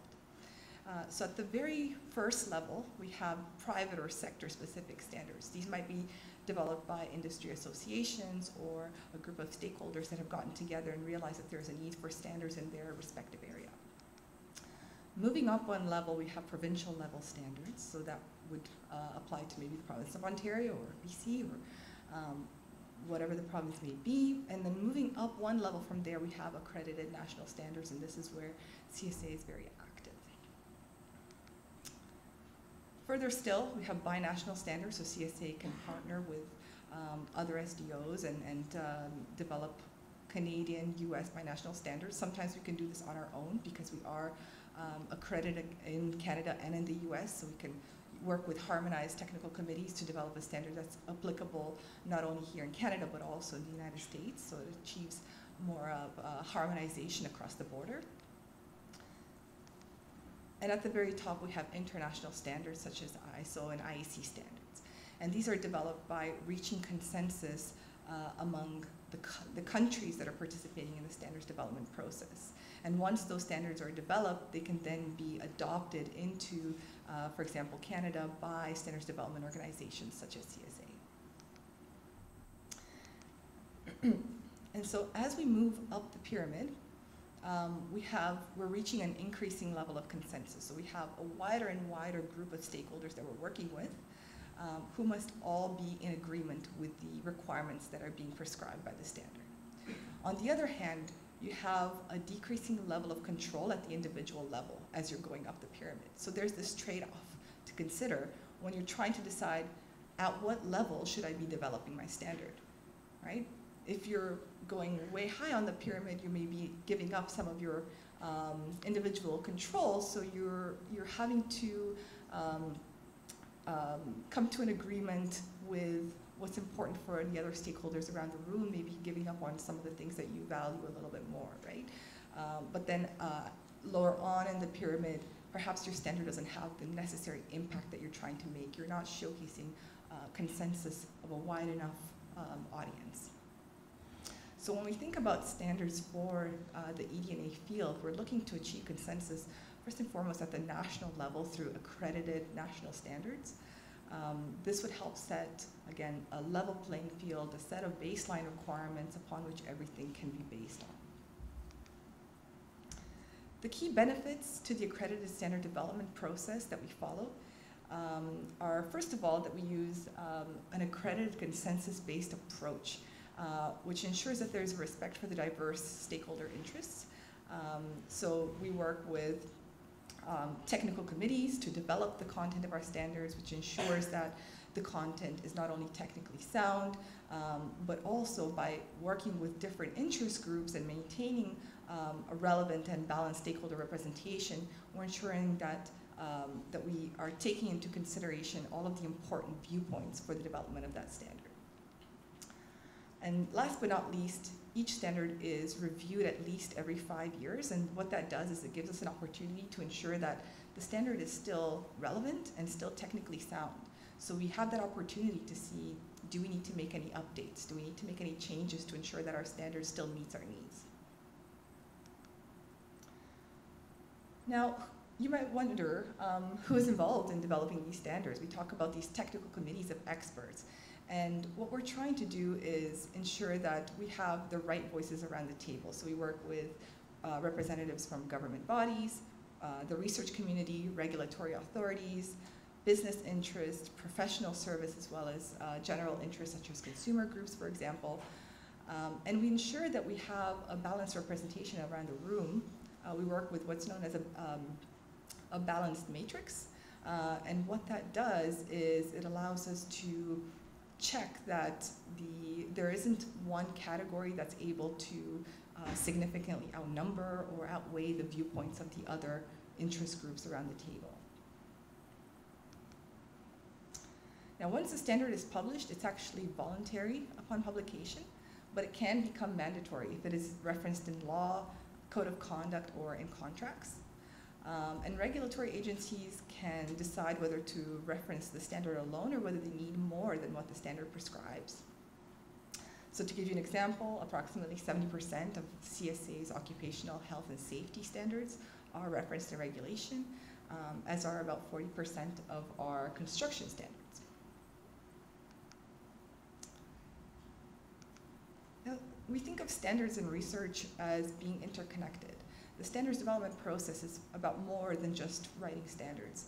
In fact, the first step in writing a standard is about building a community of interest, so identifying who is actively working in the area, who stands to be impacted by what's being prescribed in the standard, and who needs to be involved in the discussions around the table in order to develop the best possible standard in the area. And what this does is it facilitates discussion among experts who may not be normally interacting with one another. It allows for knowledge sharing among those experts. And of course, coming out of these discussions and this knowledge sharing process, we do have our standards that are developed. But what that also does is it accelerates innovation in that research area. So by working together with the research community, standards can really foster an accelerated innovation. So we think of the world of research as driving innovation, which in turn can lead to social and economic benefits. And this is where standards can play an important role. They can define a common terminology, allowing all of us to speak the same language. They can set requirements for measurement and testing procedures. They can set an even set of performance requirements for new materials and processes, and they can also ensure that new technologies are compatible with existing technologies. So by setting a set of baseline requirements, standards can support technical advancements. They can increase consumer confidence and market acceptance of that technology. They can reduce barriers to trade, particularly in the case of binational or international standards, and they enable collaboration. Now, just to take a quick look at an area where standards has supported innovation, we can look at the area of nanomaterials. And in here, more than 80 international standards have been developed by ISO and IEC committees, with 50 more underway. And stakeholders have supported the development of these standards in order to achieve, again, a common language, common measurement methods, health and safety guidance, material specifications, and performance criteria. And Canada has been an active member around the table. So when we think about standards for DNA innovation, we must first look at what is the current status. So we know that eDNA is highly valuable. It has a high rate of detection, it's cost effective, it's accurate, it doesn't disturb the local environment. But there are also challenges with applying these methods, and that includes variability sometimes in sampling or assay methodologies, which can lead to inconsistent and sometimes inaccurate results. And this is where standards are needed in order to set those baseline requirements to achieve consistency and reliability in the results. And so in terms of a standards path, the first step is identifying what are the relevant interest groups. Who should be involved in the development of that standards? Who's going to be impacted? So we have, as we have in this room, actually a pretty good representation of those interest groups.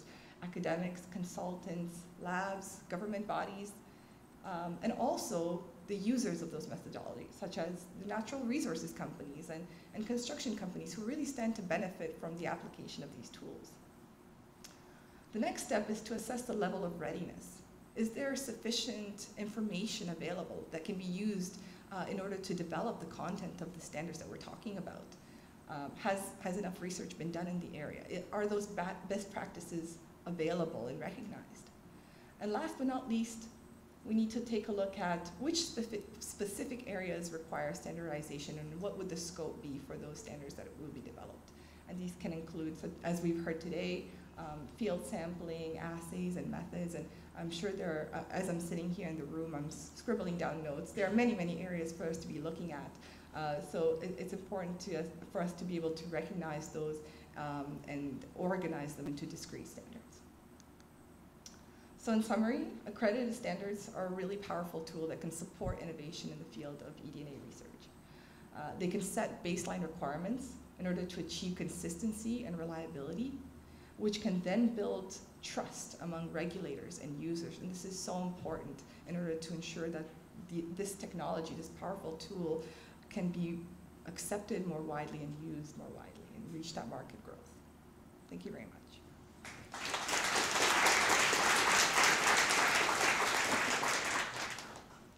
Thank you. Any quick questions for Ana Maria? What triggers CSA to actually approach something like eDNA, set standards? So how do we actually begin the standard development, or I'm not sure I understand. If you hadn't heard of eDNA, how would it come to the attention of CSA that you need to start setting standards for eDNA? Okay, so the question is, how does CSA learn about standards needs such as eDNA standards? And the answer to that is actually it varies. These ideas can come from some of the technical committees that we already work with. And for example, the idea of developing standards in the field of eDNA came to us in kind of a roundabout way from the mining sector, in which we currently develop standards. So they're actually looking at eDNA methods and seeing the advantages of using these tools and what they're doing. And they said, hey, CSA, this is something that you should be paying attention to, and you should be looking more into how to develop standards for this new area. Thank you.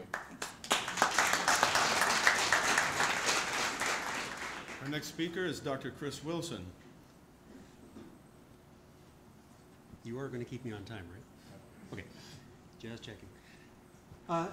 You know, first off, one of the nicest things for me today, this talk is totally redundant because everything I've got to say almost has already been said, and it's talking to a room of people who already get it. So it's a great feeling. I can go wildly off topic now. The reason that Bob asked me to talk about this is because I work for the Ministry of Natural Resources and Forestry in Ontario. And my lab has been doing eDNA for a while on a variety of different fronts. But one of the challenges is getting from collecting the information to actually getting management agencies to adopt this information and use it well. And it's very important because particularly for aquatic systems, we're dealing with an environment that's literally fluid. We're trying to manage species that are functionally invisible underneath the surface. They're moving around, so they're a moving target in a fluid environment. And yet we need good information to make informed management decisions. So it's never boring. So you've all heard about invasive species, particularly Asian carp. So I don't need to go into that at all. But as you've heard today, it's also very useful for trying to understand what is the status of habitats, of species, of communities. And management agencies have to do a lot of this sort of state of resource reporting to say, where are we at on a particular species or community? Are we at the state we want to be? Is it degraded? Are we recovering? We need that sort of information to say at least, what is the trajectory we're on? Are we going in the right direction? And this particularly applies for endangered species, not just invasives, because there are legal obligations to protect those at multiple levels. So in Canada, we have the Species at Risk Act federally, and Ontario has its own Endangered Species Act, slightly unfortunate with the name, but these come with legal obligations that we must identify habitats used by these species and protect those habitats. So information and reporting is very important, but monitoring is particularly difficult when something's rare, and you all know this. You've all been through this. So where are they? How many are they? What's the trajectory of the population? What habitats are they using? So for endangered species, there is a legal obligation to identify and protect critical habitat. On the flip side, for invasive species, we really want to know their arrival points and their expansion routes so we have a chance of doing something about this. And management is supposed to actually make a difference. It's not just sort of reporting on the sidelines. Sustainable management is all about managing for the future in the present. Unless you can do that, it's not sustainable, it's exploitation. And to be able to manage sustainably, we really need this information. And in many cases, this information is not easy to get. So just as one example, many of you have probably seen lake sturgeon, and when they get to this size, they're not that difficult to spot, at least when you're close to them. They're not easy to sample at the best of times, but they are a sensitive species. They are listed both federally and provincially, varying degrees of risk. They have a slight conflict with how we're using some habitat. They do not coexist well with hydro development. So the adults can coexist quite happily with this, but some of their more vulnerable life stages can't.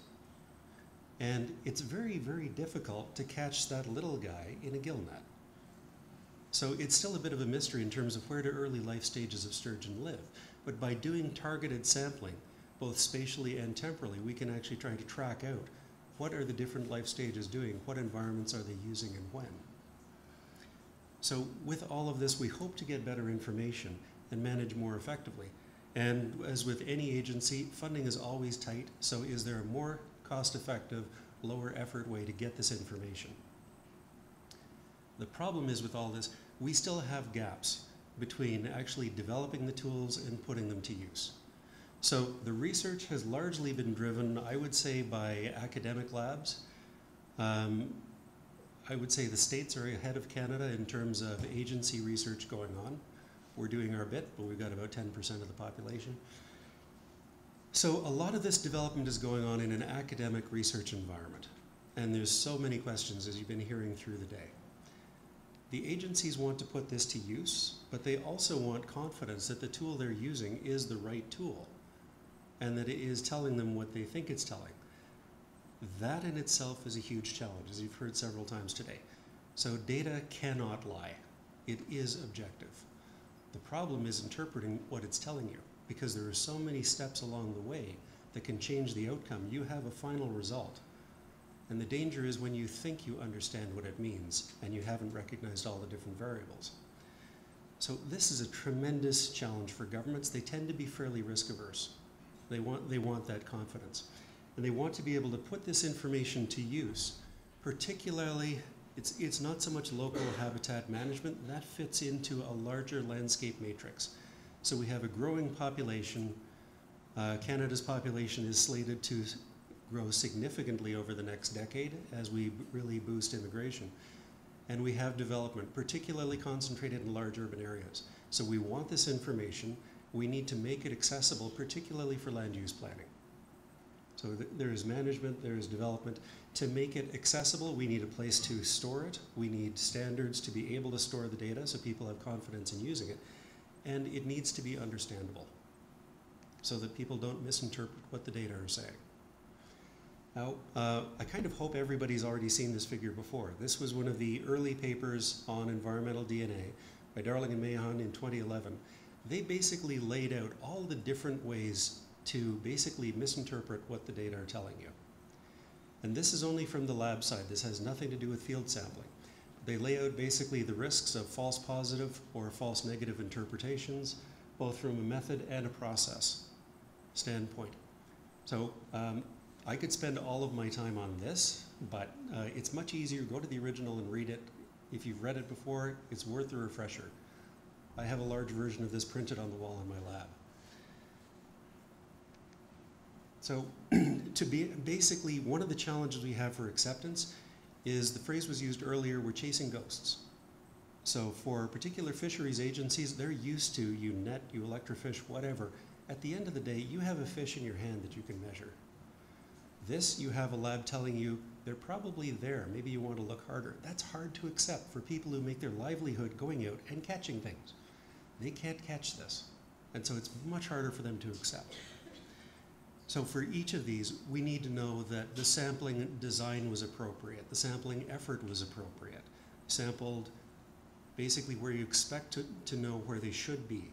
So sampling when, where, how, appropriate effort, everything is handled appropriately.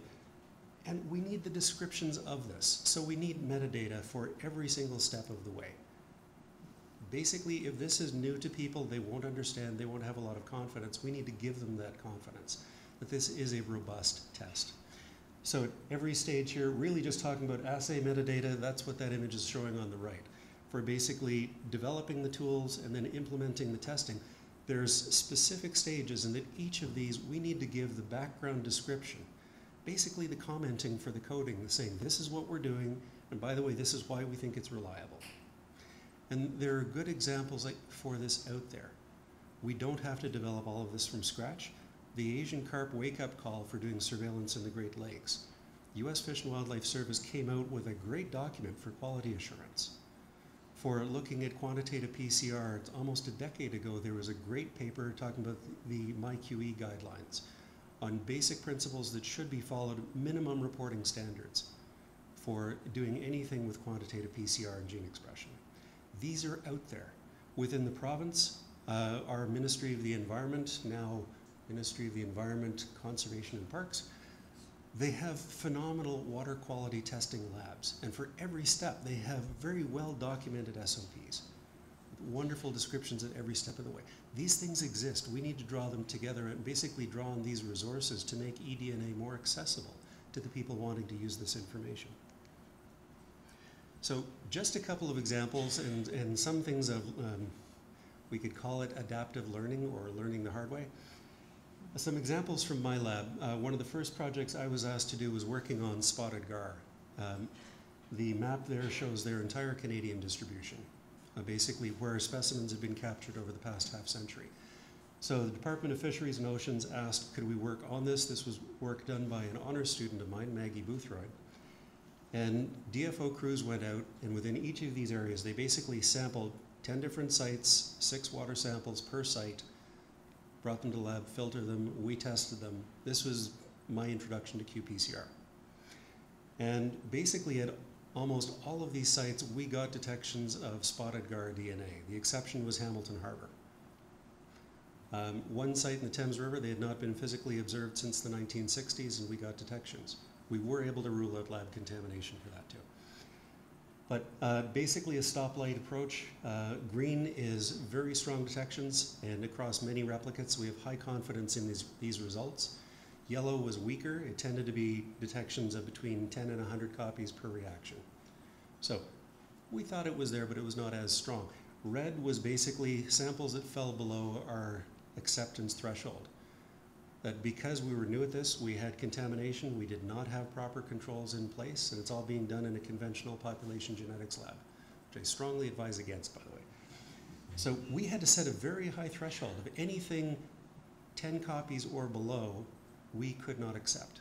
And from sequencing our positives, we knew some of those were real, but we could not objectively say, these ones are real, these ones are not. So we had to throw away an awful lot of data. I don't want to do that again.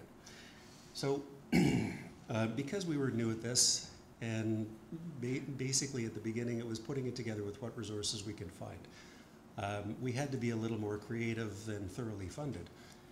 And one big concern was, how do you rule out contamination, particularly from a lab? Because testing within a lab environment is your own biggest threat, unless you have beautifully set up, dedicated workrooms, etc., which we did not. So there's a lot of different approaches for testing against false positives and false negatives. These are just what my lab adopted, and it's always a work in progress. So for our positives, we use synthetic controls that have an artificial insert that we test for in every reaction. If we have a species detection, but our little artificial insert also detects, we know that's lab contamination, and that allows us to quantify our error rate for that. We do test for inhibition. We use the IPCs. I am not happy with our current approach because it does not test for degradation at all, as you heard about today. And that is a particularly critical factor because between when a sample is collected and extracted, it is vulnerable to degradation. So the point was made this morning, and it is a very important one.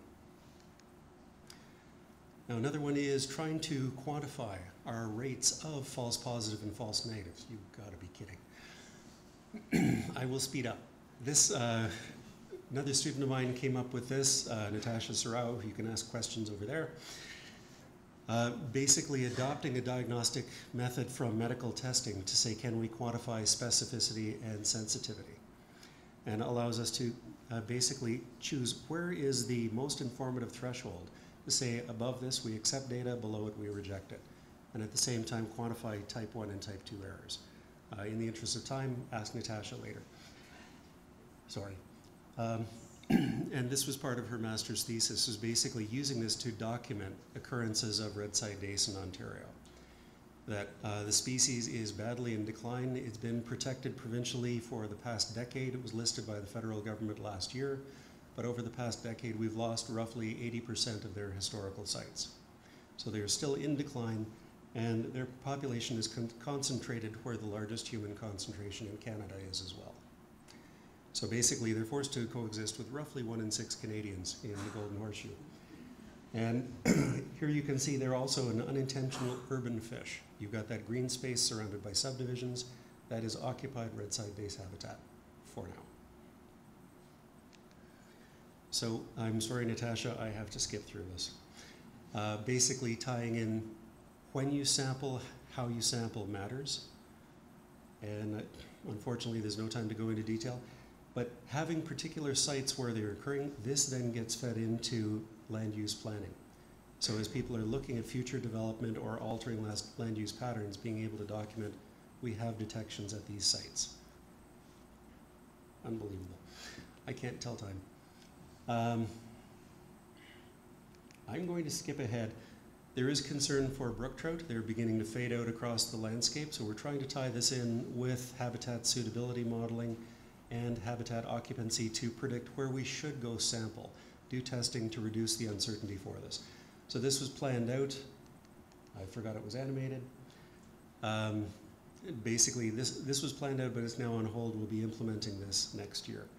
What I wanted to get to, before I'm totally out of time, for endangered species in the province, the Ontario MNRF has the Natural Heritage Information Centre. This is our data repository for information on occurrences of endangered species, invasive species, and now species of interest. So this is part of the NatureServe network. They do their own surveys, but for this, the most important thing is they act as a data repository that other people can feed into. And then municipalities can draw on to look at for how does this feed into the planning process. So they exist. They're very keen to start adopting environmental DNA, and they have systems in place and metadata standards that allow differing degrees of spatial precision. This is very important considering the water that we're sampling is moving. It may not come from that point source where you've sampled it.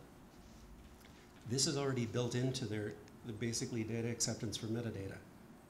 And by looking at occurrences, you basically have going from observations to element occurrences. And this is the sort of information that's required for identifying critical habitat under our natural system. So COSEWIC is very interested in this sort of approach. This is readily adaptable. We're uploading the red-side dace and spotted gar samples now. So last thing I will mention, this is also designed for feeding in from the public. It's basically you get logging in, or get data sensitivity training, get an account, then it will be possible to upload to this. So this is one method we're using. This is early days. This is not the final answer at all. But it's one of the efforts to basically bring in this information into a context where it can be put to use by resource agencies in management planning. I'm over time, so I will stop there. Sorry.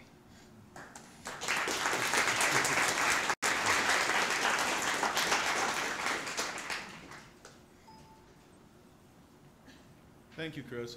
It's great to see that we do have a data framework that we can begin to adapt and at least have some interim reporting here in the province and in Canada generally as we aspire to something more like the eDNA Atlas that we've seen in the US. Our final speaker in this session is Dr. Catherine Abbott. Okay, great. And then for forwarding it? Just forward back and then you have Perfect, thank you. Okay, hi everybody. So kind of like Chris, I want to thank you for making my talk totally irrelevant. And not thank you because I don't have anything to say. I'm just going to go through my slides, and what I'd like to do is pull pieces from the day, and I'm not going to be able to do it. It's not all in my head who said what. But let's get cracking. By means of introduction, I run an environmental genomics program at Fisheries and Oceans Canada in Nanaimo, BC. My background is molecular genetics, molecular ecology, whatever you want to call it, and population genetics, environmental genetics, and I've been working on eDNA for only a couple of years, but I have multiple projects and hopefully will be more represented in literature sometime soon as they come to fruition. I work in finfish aquaculture management, shellfish aquaculture management, conservation resource management, all in BC, and using both Metabarcoding and qPCR. I just wanted to introduce some of the people in my lab to get started. So for the most part, I am just introducing a perspective here that's just growing in me. It's a new perspective. It's the first time I've presented it. I'm interested in feedback. I do have a flight to Argentina this afternoon, or at 8 tonight, so I won't be at the poster session, and I won't be even probably able to finish attendance at the panel. But if you ever wanted to talk to me, just email me, please. I'd be here if I could. So my motivation here is to give this talk is just from my personal experience. So my experience of the reality we face is that linking science and management is a field in itself, and that evidence-based decision-making is not as easy as it sounds, and it sounds really good. We all want it. We all want sound decision-making. But the reality is that there are many variables at the level of conducting the science. So while the data themselves are objective, you know, there's all these little twists and turns along the way that can lead to different data outputs that are then what, you know, is the basis of an interpretation. So I think as scientists, you know, we know this, and then just skipping to below in the slide, I think as scientists we know this, and so it's intuitive to us that we want to move towards standardization so that we can reduce the number of variables if possible. On the management side, there are also many variables that managers have to navigate with competing and conflicting priorities and allocating limited resources. So personally, actually, and when I say managers, it's probably somewhat interchangeable with what people have been calling regulators. That's what, someone said earlier, DFOs separated into science and management. That's true. So I'm on the science side. We talk about managers, and they talk about us. So what I hear managers saying, and I really do hear it saying, I hear them say we need uncertainty estimates for eDNA results to interpret the data, and so we can take appropriate action. So I think that all the points I made on that slide are that there are some unacknowledged issues that mean that they are somewhat oversimplifications. So, and I think some of what's been presented today, we'll see how I go with my points on this, but I say on the slide that true standardization means that nothing can change that would impact the test results without equivalency testing. So I think Anna Maria's talk was really good to help us know that there are different levels at which you can standardize, and that the slide she showed where consensus increases and kind of individual control decreases, that's a great take-home message, I think. I think it's a reality that validation, everybody wants validation, but that it matters how it's done, and it matters that how it's done is able to be communicated to managers. Also, anything that's validated, you know, if the method changes at all, then the performance criteria generated for the validation are not expected to hold anymore. So, you know, we need to be careful when we invest in standardization and validation that we are meeting the needs of the broader community, if that's what we're trying to do. Another issue is, in my view, is that uncertainty estimates, this is the same thing, they only hold when nothing changes, but that in the eDNA community we have a range of assays, a range of applications, a range of target types, and, you know, at a different level, I think a particular interest group doing a particular work in a particular environment, maybe in a particular province, could get together and look at generating some SOPs and control those documents and move towards stricter standardization. But the view I'm presenting here is that more nationally and across all these different areas that standardization, well, it's not a win if you can't follow the standard. Also, it's usually a weight of evidence approach that's used for decision making, so I think that managers maybe are oversimplifying when they say we need uncertainty estimates to take appropriate action, because it's really, I mean, there are a lot of factors for how they decide on what action to take, and it's not just you know, a percentage. It's not just an empirical estimate on an assay. It's much more complicated than that. And that they have been relying on traditional methods that haven't come with these, and they've been managing. So, you know, I think it's a complex situation. So I thought I'd put this in. You know, where do we get the idea that it's as simple as we just need SOPs and uncertainty estimates? Well, maybe we get it from the health diagnostics field, and I'm here to say that I think this community is not in that field. And I say that because I am kind of, because I run a regulatory diagnostics lab within Canada's National Aquatic Animal Health Program, and we are ISO 17025 accredited. And there are a lot of differences in that community compared to this community. I don't want to spend too much time on this, but I think, like, just to kind of compare the health side, it's specific pathogens, specific target. It's an established field of study. We follow World International Organization for Health guidelines, specific, you know, tissue types. And also we use gross signs. You know, we're kind of happy to use gross signs when necessary, whereas I would say on the environmental diagnostic side, if I can kind of coin that right now, that gross signs are, you know, we're kind of wanting to use the technology because we want to get in there before the gross signs, or we want to get in earlier, you know, or we want to get in sooner. So to rely on gross signs, it's a bit like a loss, or a bit like, oh, you know, oosh, maybe we didn't capitalize on the technology the way we all kind of want to. Okay, so if it is an emerging field of its own and it's not health diagnostics, I thought I'd have a go at saying, you know, what might our goal be? What might our overarching goal be as a community? For me personally, I see that getting optimal integration of eDNA data by managers into existing workflows and decision making such that we can maximize improvements to desired outcomes, that would be an overarching goal. So, you know, within that statement, you've got the eDNA data, you've got integration, you've got decision making, and you've got improvement to desired outcomes. And I think the conversation about standardization needs to have a bit of a goal in mind, like an end goal that, well, I work for the government. We're supposed to work for the benefit of Canadians. So, I mean, ultimately, the end goal should benefit Canadians. So I suggest that over the long term, having standardized methods and full diagnostic validations with false positive and false negative rates, accredited labs, controlled documents, equivalency testing, I have no problem with any of that, but I'm kind of like here to contribute that I think that we need to start with shorter term goals that could deal right now with the gap between management and science. And that has come up today, that gap.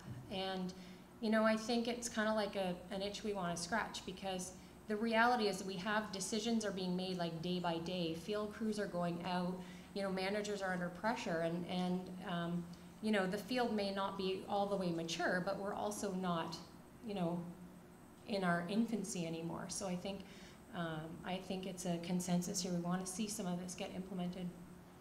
So my suggestion in this talk is towards like a best practices guidelines or minimum criteria guidelines approach. So yeah, so you know, my suggestion is that we think about an overarching goal for the national community, and that we take, you know, kind of superimpose onto that a reality check, and see that the movement towards strict standardization is a maturity process, and it has developmental stages. This is something we went through in the health side of my work. It's you know, it was slow, it was hard, it takes forever, but you know, but as you get there, it's valuable. You see the value, and it really does pay off. But there is a risk if you're too prescriptive too early that you're not going to meet operational or site-specific needs that vary among a diverse community like this. So I'm suggesting here that something more moderate, like best practices or minimum information criteria or reporting criteria, would benefit the broader community in the near term, and it would also support standardization within subsets of that community, more specific subsets of that community in the longer term. So these are just some ideas. I've put that goal back up there. I'm just throwing three. They just in my head came out into three categories, but obviously this is a huge landscape. But in my experience, I feel that managers need to be able to make informed decisions themselves about the test method they're using to ensure that it's fit for purpose, because they are the ones interpreting it, and they are the ones signing off, and they are the ones deploying resources. And so it's not enough for us to have a close relationship with a manager and help them out like it might work within science. You know, you have a collaborative team and you don't necessarily overlap. But you know, my experience is that managers actually need to be empowered. So with this kind of criteria number 1, I say that the hurdle is assay selection, and that they would benefit from having guidelines that outline criteria for determining the fitness for purpose of an eDNA assay. I'm not going to go into any more detail because I'm just assuming I won't have time, but how different things fit into the 3 different suggestions I'm making here, you know, that's an art. That's like a work in progress kind of thing. It always will be. But one example here might be with assay selection, you know, maybe what's the nature of the positive control that's used in that assay? Is it target tissue, which, you know, most of us here would not recommend? Is it a G block that you can sequence or melt or do something to differentiate it? There are just like criteria that they wouldn't be overly hard for a manager to understand or have a checklist of or whatnot. So the second that in my experience, I think managers need to know, they need to be able to evaluate for themselves if the test is being implemented in an environment that's amenable to generating reliable eDNA results. And so I call this hurdle the lab selection hurdle. And that my argument is that guidelines for best practices here would help managers evaluate whether an assay is being implemented under suitable lab conditions for eDNA. And that in itself is, you know, there's room for debate in that about how much separation processes that's come up today. You know, I'm curious about what the community would say about whether we should ever be handling any hot, you know, material. Like, how far away from your eDNA area, you know, is it safe to actually handle true material from that target? Like, I work in a lab that's different. Researchers have lots of different things going on, and anyway, there are decisions that it would be possible, I think, to develop some guidelines around that are consensus guidelines. And then the third is that managers need to be able to understand the eDNA results. And I think it's important to recognize that this is not the same as saying they need to know what action to take given the eDNA results. I think interpreting the results is complex, and it's in this landscape of competing priorities for them. And that really is their area of expertise, but they need to be able to understand what the results mean. And so this becomes very much a communication issue. And that my suggestion there is that guidelines for minimum reporting criteria would help ease this communication issue. It would foster clear communication between scientists and managers and among managers, and that would support their ability to integrate eDNA data into their kind of complex landscape of decision making. Okay, so take-home message. I think best practices and minimum criteria guidelines, or whatever you want to call them, but just like in the middle of that the pyramid, that Anna Maria presented, I think that they can be designed to be readily implementable across end users and assays within particular technologies, and I see that as a strength. And I think they would support the natural progression towards fully standardized protocols for particular assays applied in particular environments as the science advances. I think that this is possible now given the state of the science, and that it's as such a no-lose win-win. And so I like to always include, oh, that animation didn't work. I like to include, it was supposed to bounce in the gold star, and I like to include silly animation at least once in all my talks. So yeah, that's like, I don't know what happened there. And that's it. Thank you for your attention.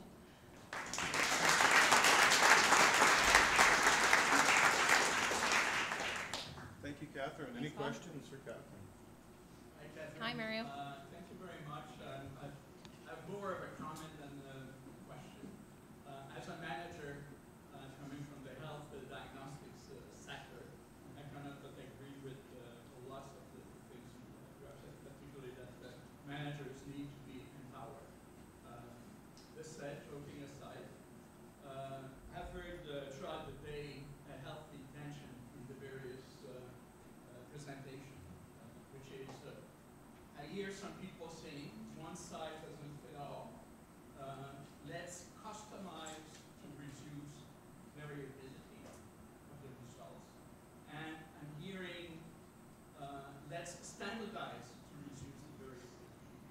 what this tells me is that we have to be very cautious what it is we want to standardize and when we want to standardize, because experience has been telling us over the last couple of years that particularly when it comes to survey design, sampling strategy, we need to customize to get better results. So we have to be very, very cautious of what it is we want to move ours in terms of standardizing approaches.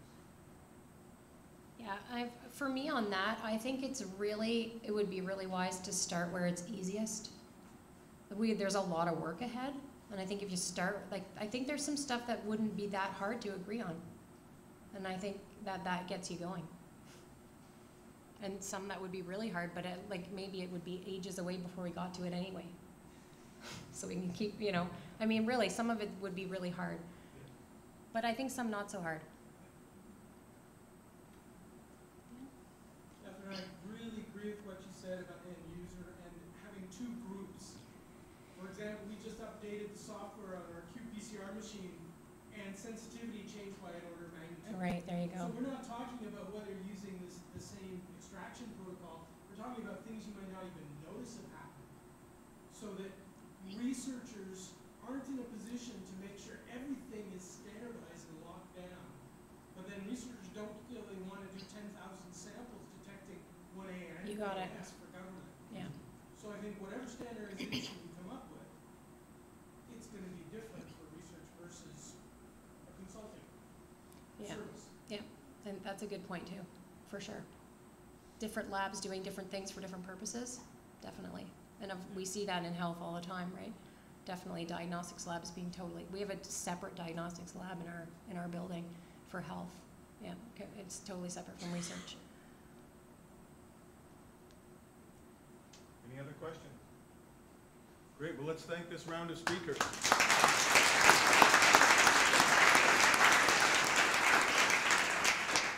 We'll take a coffee break and reconvene at 3:30 for our panel discussion.